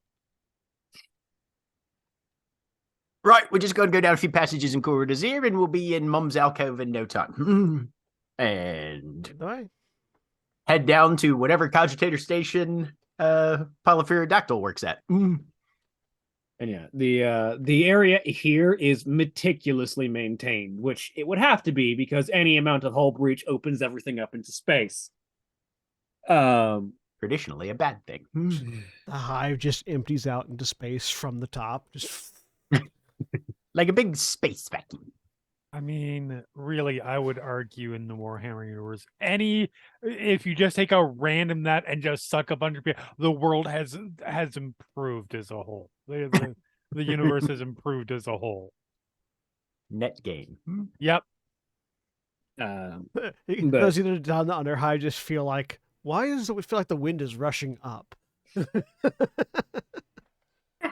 Breezes. But the group of you make your way through pristine steel corridors with a variety of Navis security guards and provost marshals wandering around keeping security on the space dock. That don't bother the group of you because you have A Mechanicus and B someone who is identified as a rogue trader envoy. Banners back out once we're up here. Passing through. There is the smell of steam and venting air and oil and the constant sound of whirring machinery everywhere you go. But after a few moments of walking, you come to a communication bank that is marked as comm unit beta 419. Hello, Mum. You enter the door. Oh yeah. And looking up from a data slate housing a scrolling screen of data information is transmechanic Polypherodactyl.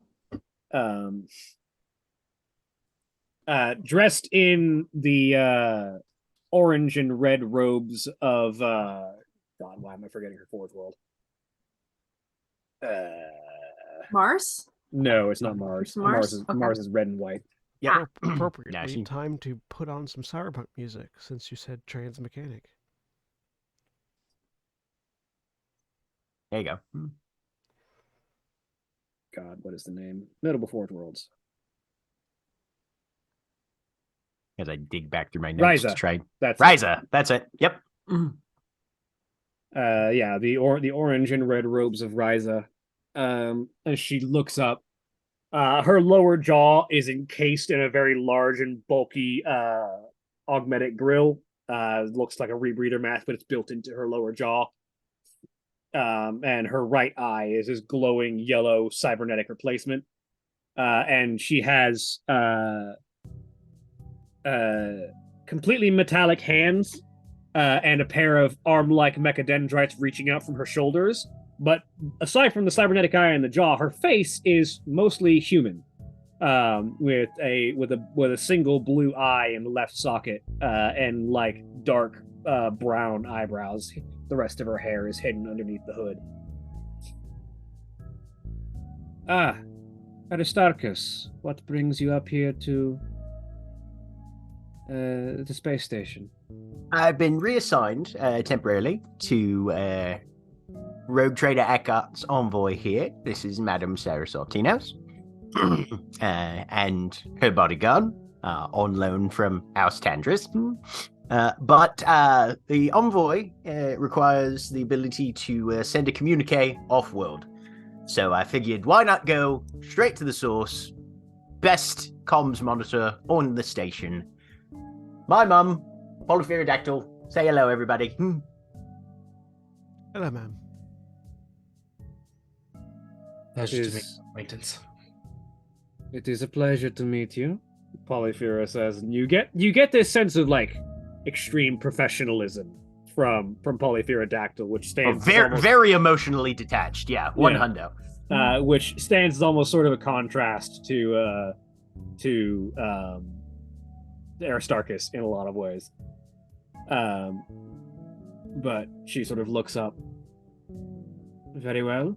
What is the message you wish to convey, and to where am I conveying it? I will have the astropathic choirs send it as soon as I am able. So I will very quickly recite a message in code, specifically in Glossia. Specifically in Inquisitor Eckhart's brand of Glossia that sounds more like to everyone else sounds like she is listing off a series of shipment price adjustments and market value shifts and trajectories for trade potentials, but economic jargon. Yeah, Hell so yeah. A whole bunch of economic BS. That for the Inquisitor will read as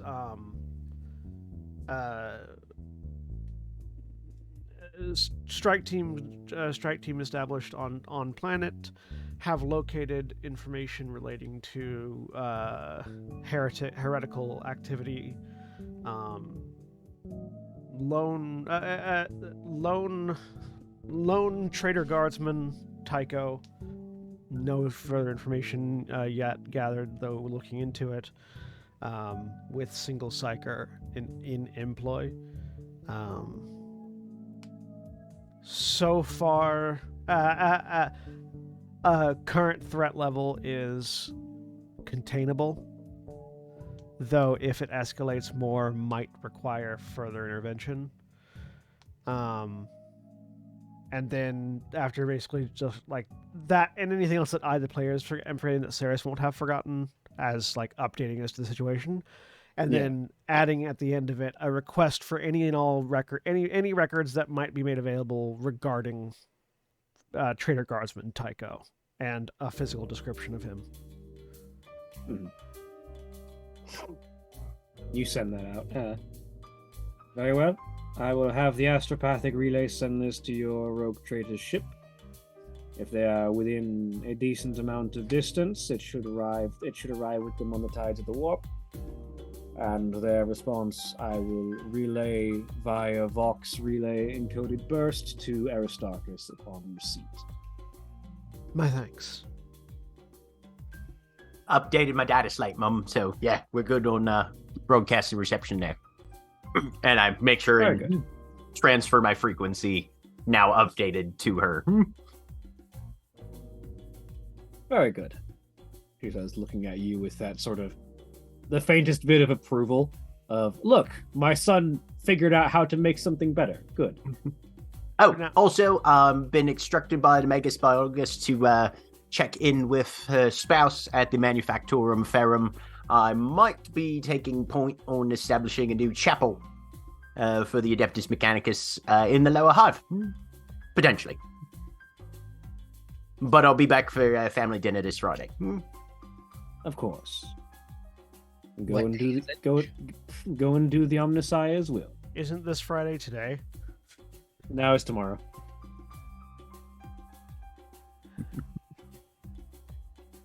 As a word of caution, our activities may be taking us deeper into the hive than is currently in range. Will your data static bursts reach to the ground floors, or would we need to come up higher? I am the transmechanic of the orbital space station. There is nowhere within the range of this planet that my Vox signal cannot reach. Good to know. I appreciate it.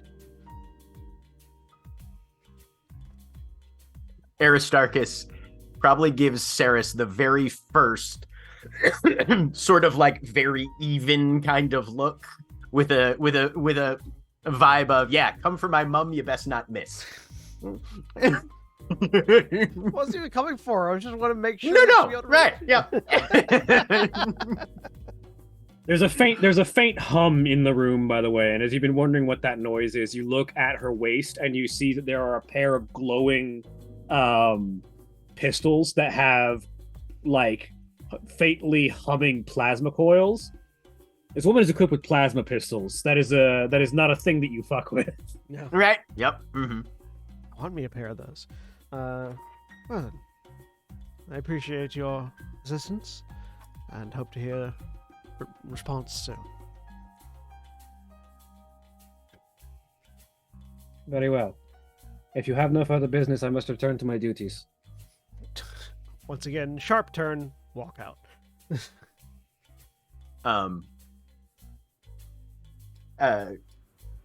Aristarchus is the last to leave, just gives a wave and sends her a quick binary burst that just says, "Love you, Mom," as he heads out the passage. You get a similarly quick binary burst that just says "acknowledge." Fantastic. She's the best. I love you. Acknowledged. Like just Receipt confirmed.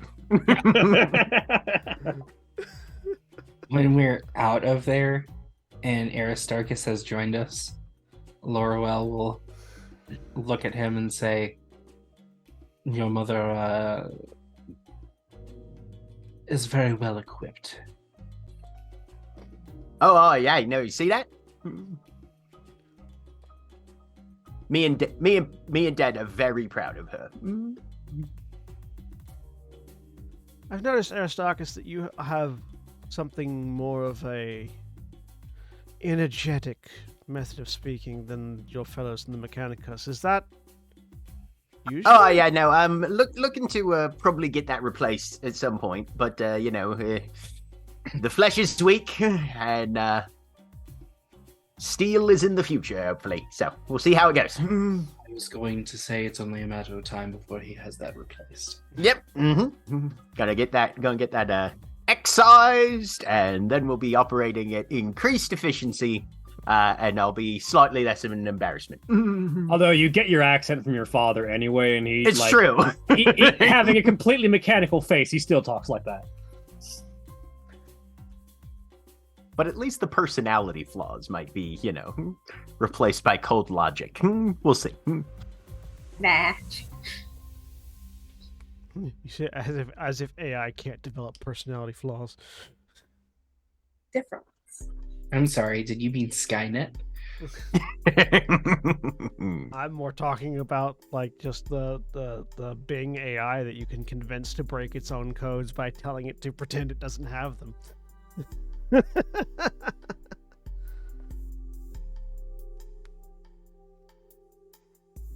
Yeah. But while you're headed somewhere, I'm assuming you're going to try and find regional command for that guard regiment. Yep, that's next. And Oh, also sending yeah. a message down to Blair and the others once we're back in range. Yep. You can probably find a Vox relay that can get a signal down there, especially nearby. What we need to tell him again? Yeah, you just heard that Polyphera can reach basically anywhere on the planet. Yep.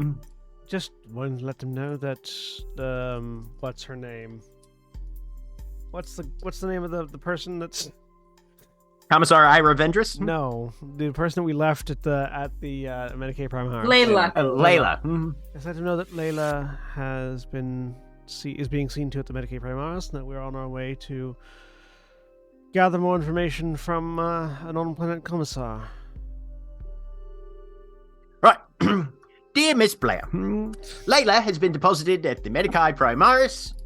They are reinforcing her limbs so that when she pulls the trigger on that implanted weapon of hers, it doesn't take her entire arm all the way off. We hope that time is finding you well and prosperous, and that you are being efficacious in whatever pursuits, and that you are finding shelter as needed. We will be slightly delayed in a stop to the offices of an Imperial Commissar, who apparently has information related to the identity of codename Tycho. It's not really a code name, it's just it seemed more officious when I said it that way. Sometimes I make mistakes. Anyway, we will update you as things progress and hopefully meet you shortly.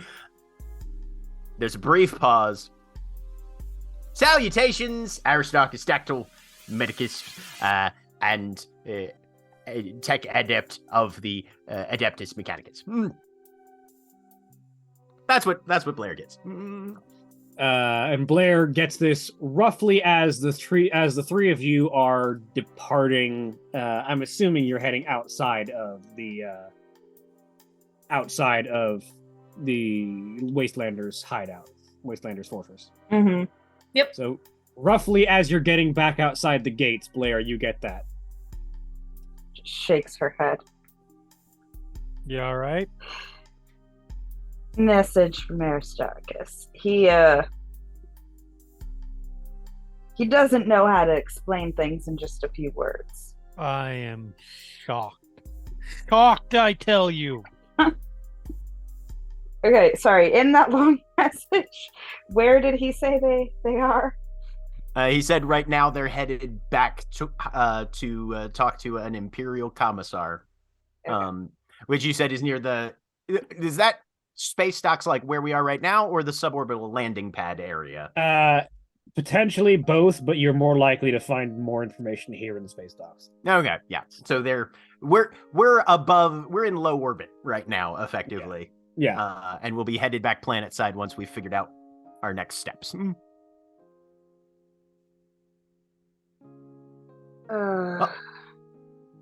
Okay, yeah, we'll meet up with them in a little bit. Cool. Blair not saying any of that message. Okay. Tell me where to drive. Go back to where my hideout used to be. Let me see if any of my girls are over there. Madam Martinos, for redundancy purposes, should I send a burst to Remy as well? Cyrus thinks about it for a long minute. Yes, I think so, just in case they've been separated. Dear Mr. Remy Mara.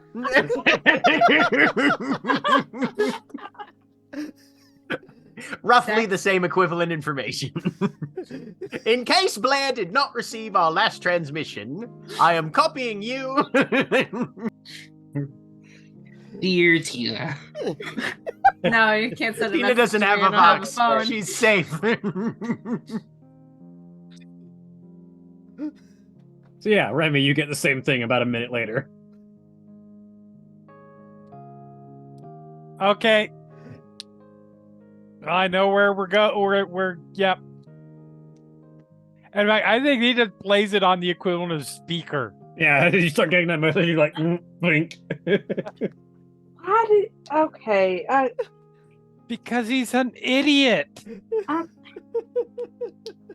okay, he's not the brightest. No, But that's the he's- problem. He's incredibly intelligent, Okay, but yeah, he's a no, fucking moron. he's not smart or street smart at all. But I don't know, he's kind of like a puppy. IQ here, EQ floor.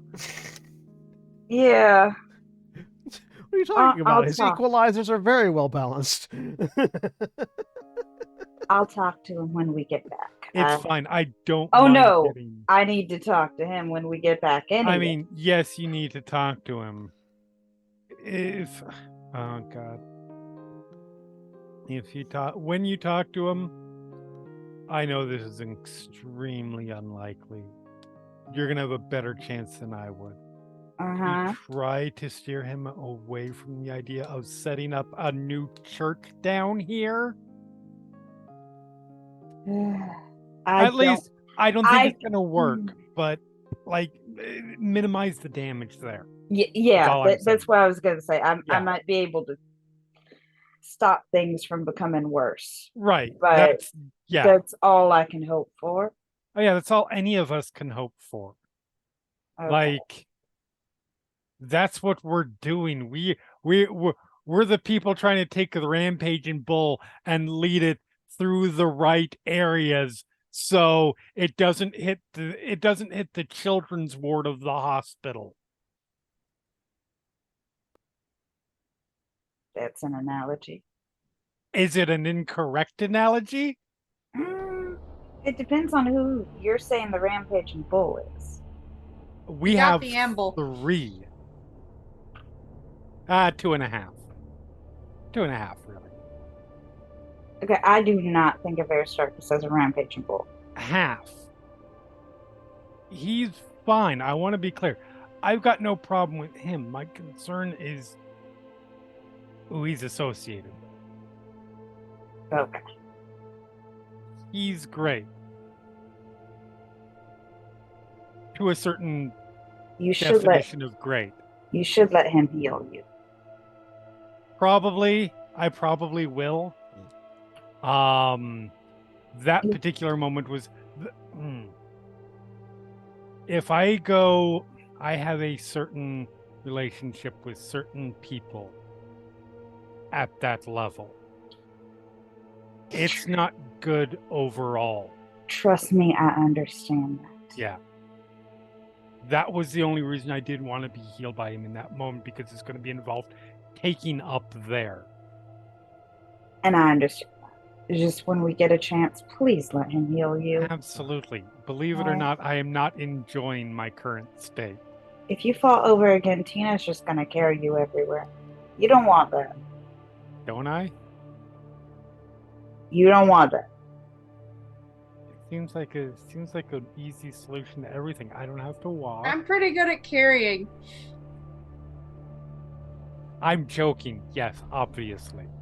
The last thing the Underhive If needs is you wanna socialized end up medicine with- down here.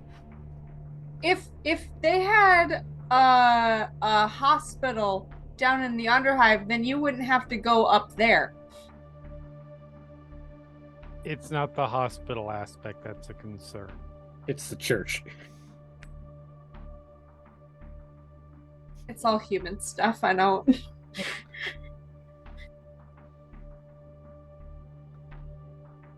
It's It's fine. an Like I said, awkward situation. It'll be fine.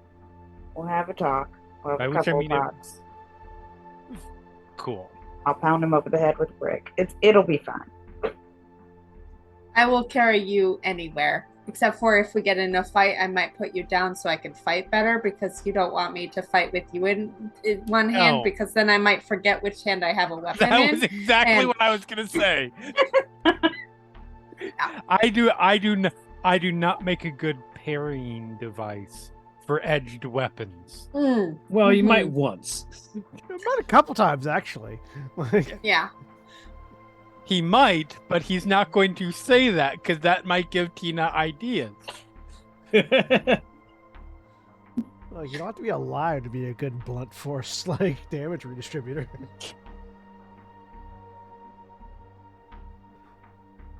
So yeah. So- Doo-dee-doo-dee-doo. You guys head your way back to the spot where the ground caved in Yes. around your hideout. Just roll me an awareness. Anybody who wants to look for the members of the Hostile Hearts. Yeah.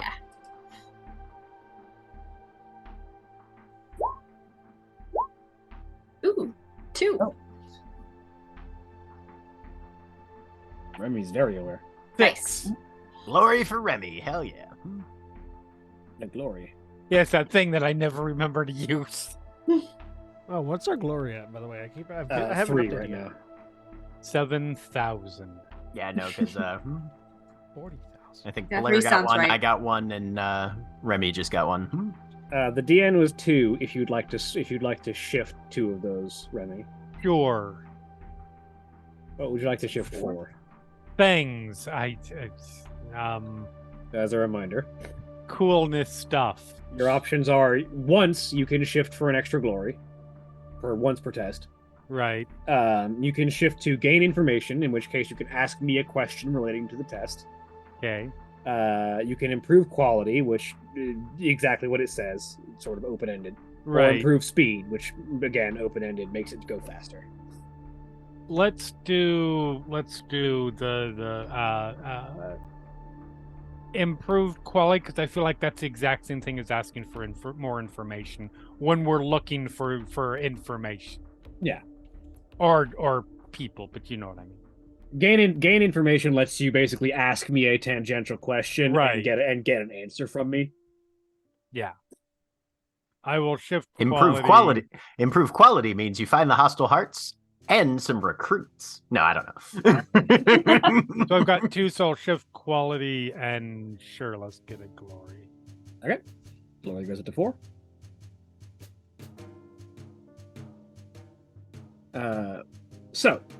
As you look around, the three of you sort of scanning around, Remy, you're the first one to spot Sheila, the girl with the shotgun, is currently in the process of using said shotgun to back up a filthy-looking thug who apparently is standing in a threatening position to a couple of the other girls in the gang. He is holding up both of his hands. One has a thumb closed around what looks to be a knife that may have been drawn on someone until Sheila walked up with a shotgun. And then he began to back away. Kena, problem. Deal with it. Ooh. Yeah, I will deal with it. What are you gonna do, Tina? I know exactly what I just did. Made her fulfill her thing. Yeah. I mean, also fair. I don't think I just want to hit him. I mean, I can my burner There's a is perfectly good burner hole is- right over there. Yeah. I can use it as a melee weapon. Yeah, you So can. I'm gonna hit it. I'm gonna hit him over the head, and then Hit him with the burner. yeah, we'll go from there. Honk. No, that's using it as a cutting torch. Okay. Yeah, vivisect this man with a propane flame. Do it. Yeah, I'm gonna do it.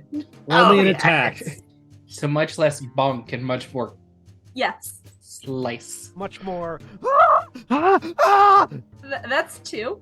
And there is some sort of I don't know what that means. That's a crit.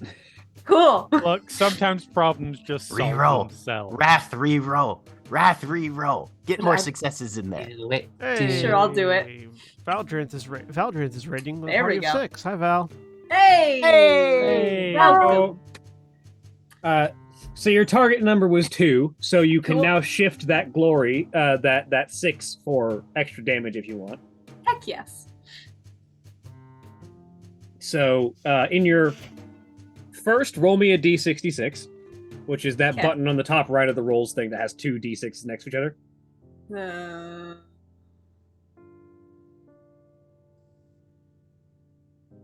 Yeah. 64. Okay. That's going to be a critical hit table. Don't know what this means. Oh, you have Appalling killed this Means man, you I guarantee. murdered this person a lot. Appalling detonation. Excellent. Ill fortune causes the blow to strike the foe's volatile war gear. A chain of explosions tears their body apart into grisly red mist. Cool. The target suffers 1d6 wounds. If the target carried any explosives, such as grenades or ammunition, they detonate, inflicting 1d3 mortal wounds. Cool. For every point of glory you can spend, you can choose one of the following effects. The critical hits affects an additional target within 10 meters, or all affected targets suffer an additional wound.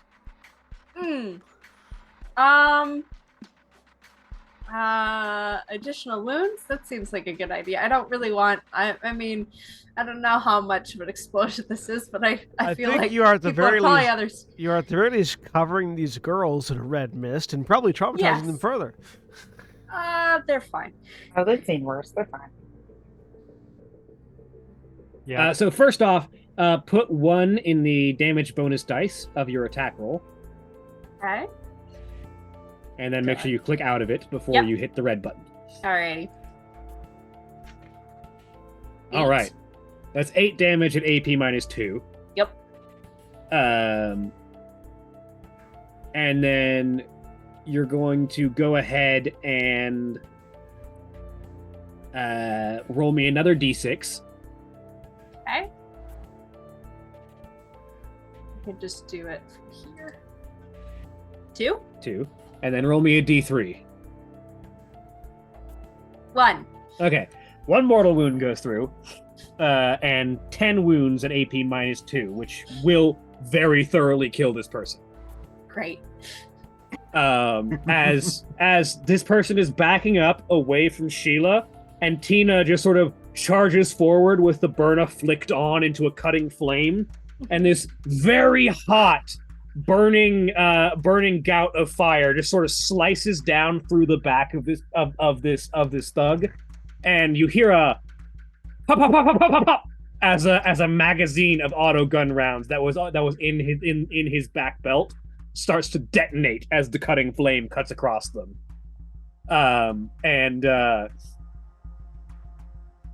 This person doesn't necessarily explode, but several chunks of them detonate off as the rounds cook off on him. And he definitely falls into a couple of different pieces.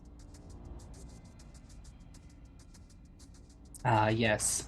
Invoke chunky salsa. Sheila's like, I was just breaking up with him. That was as far as it was going. To be fair, she had a shotgun pointed at him. She had a shotgun. Yeah. I like mean, to think that could still be the same thing. He died so quickly he couldn't scream. It just went away. I'm turning around and looking to see if there's anyone else. who looks Some threatening. breakups involve shotguns. Mm-hmm. It's sort of like in there doesn't appear to be anyone else around, but Sheila sort of wipes a spatter of blood that was just splashed on her off of her face. Thanks, Tina. Welcome. Thank you, Tina. If I can divorce. How are you? Sheila looks over. Well, we've got everybody pretty much gathered up.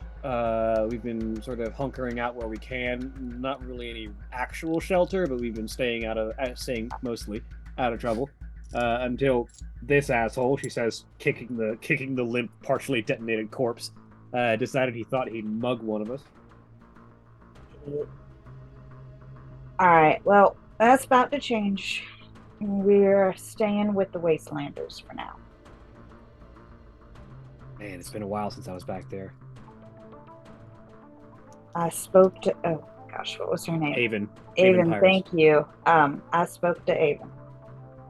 She's more than happy to take y'all in. And I'm gonna find us a new hideout in town. All right. I'll gather everyone up and get down there. Thank you. You gonna go check on Layla? Yeah, we need to meet back up with the others. I will go ahead and check on her. Aristarchus said she was doing well. All right. Well, I'm sure she'll have some stories to tell. I don't know how much she'll remember. Fair enough.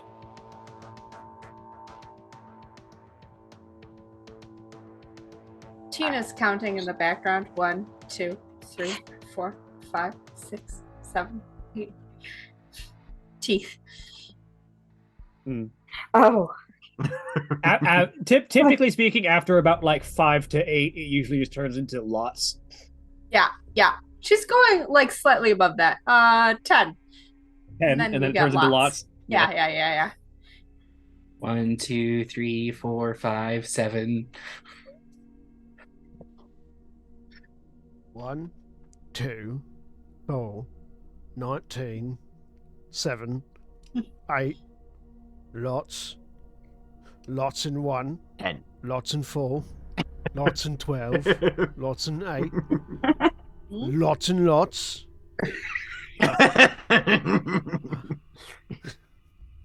Oh shit, they've discovered exponents. This one's got like 3 or 4 lots in him. alright. Blair will look at the other two. You two ready to meet back up with the others? Uh-huh. You okay to go back up there? She looks at Remy. Yeah, no, that's fine. Alright. And they'll start to head back up.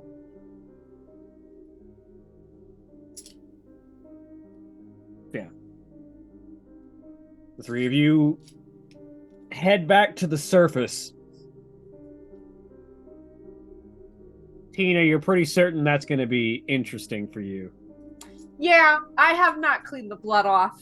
What do you mean back to the surface? They're going up, not down. Yeah, back to the middle hive.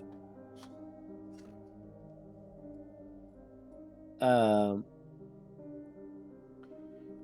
haven't cleaned the blood off of you.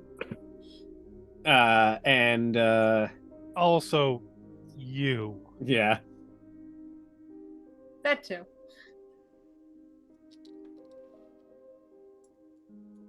So as you guys are heading towards the mid-hive, fortunately you know a few back roads that tend to avoid steel watch checkpoints, so you won't have to literally drive an orc past the guards. But you're bringing a blood-stained orc into the mid-hive. This is where things get dicey. Yep.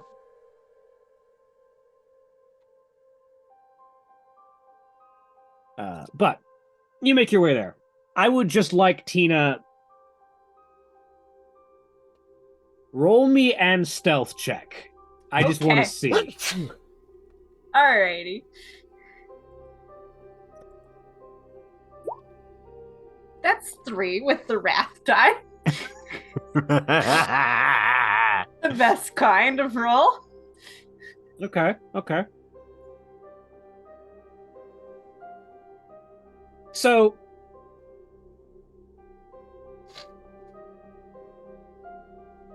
hang on, I want to roll a d6.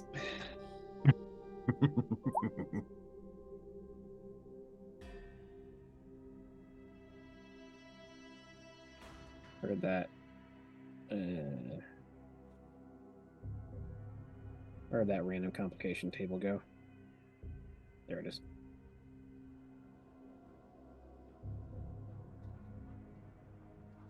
Okay.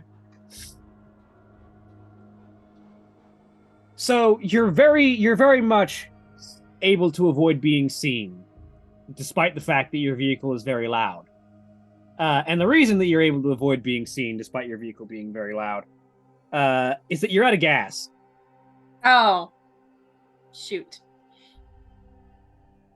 You sort of pull up through a back road on the buggy, and you hear the engine get quieter, which is not a thing it's supposed to do. Mm. And then it starts to cough. Mm. And then you start to lose speed. I sort of hit it gently, just to coax it. Yeah, that's how you fix things. And you coax a little bit more juice out of it, but it's still losing speed. And you're pretty certain that you're out of gas and it's going to die in a second. Press the pedal down more. Damn it. You're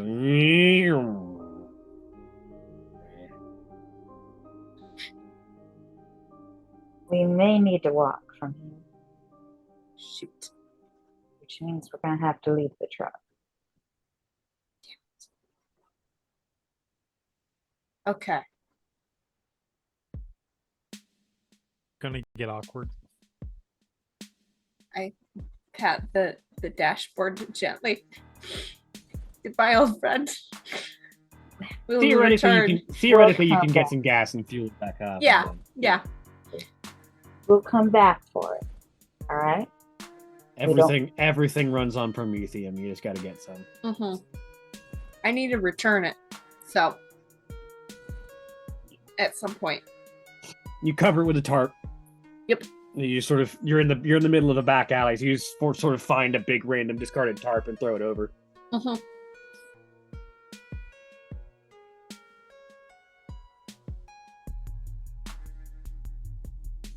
All right.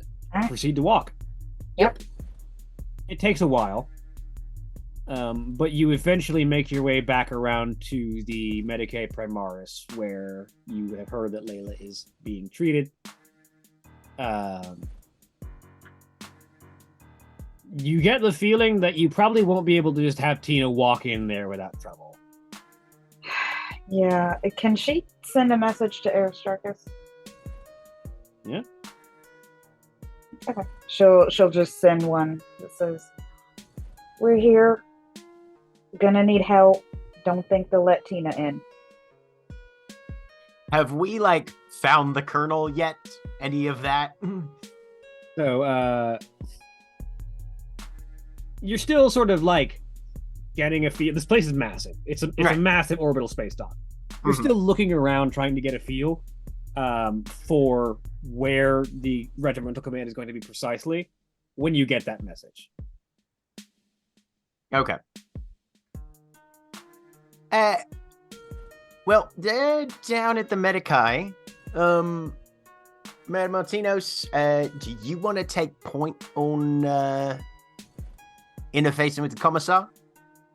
Because I could go and get everybody situated down on ground level. Go ahead and deal with them down there, Aristarchus. I'll find the commissar and speak with her. Right, Miss Blair, I am on my way. We were still attempting to find our contacts up here, so give me a bit of time. And Aristarchus will actually direct Blair to a nearby alleyway that he is familiar with. That is kind of an out-of-the-way place to hang out. If you want to wait there, or I can see if I can send a release data burst to the Medicae, and they can simply, if she's ready for release, let Layla basically allow her to exit the Medicae in a less obvious than the front entrance egress. You just get back. We'll wait for you in the alley. Alrighty, I'm on my way, and I'll leave be the other two to there the in alley. attendance as quickly as possible. I like the idea that you sent that as a redundancy as well. Oh yeah. So Aristarchus, you begin to make your way down. Mhm.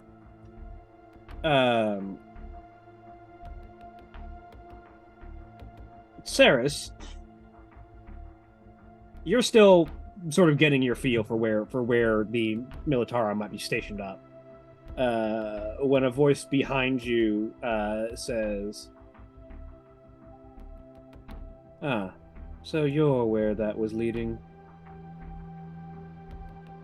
I turn. You turn, and you are greeted by a man in military garb. He wears a long brown overcoat with buttoned-up military dress uniform, green shirt with a black tie, a military-issue las pistol holstered on left hip. The jacket is emblazoned with the sigil of the oh god, what is the name of the organization?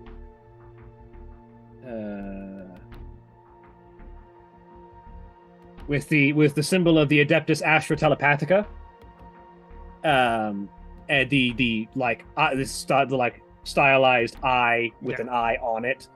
And in his right hand is a steel and golden force staff in his hand. He is pale of skin with like yellowish tinged eyes and short cropped black hair.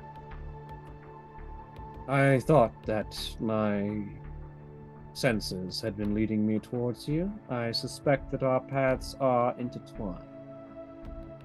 It's a pleasure to meet you. I am a Primaris Psyker of the Astra Militarum. Laurel is taking a step up beside Eris.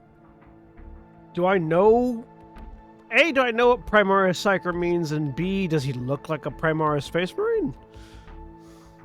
No, Primaris Psykers, he's a human. Okay. He's a regular human. Cool. Primaris Psykers are combat Psykers. Okay. They are the Psykers who are specifically trained for fighting in military engagement. Yeah. Well, did he give a name again? Not yet. He says, I am of the Pharaoh 401st. I am Primaris Psyker Jordan Tandris. as in House Tandris. You gather. And with that name drop, that's where we're going to end for the week. No. Say goodbye, everybody. Bye. Bye. Bye. Good.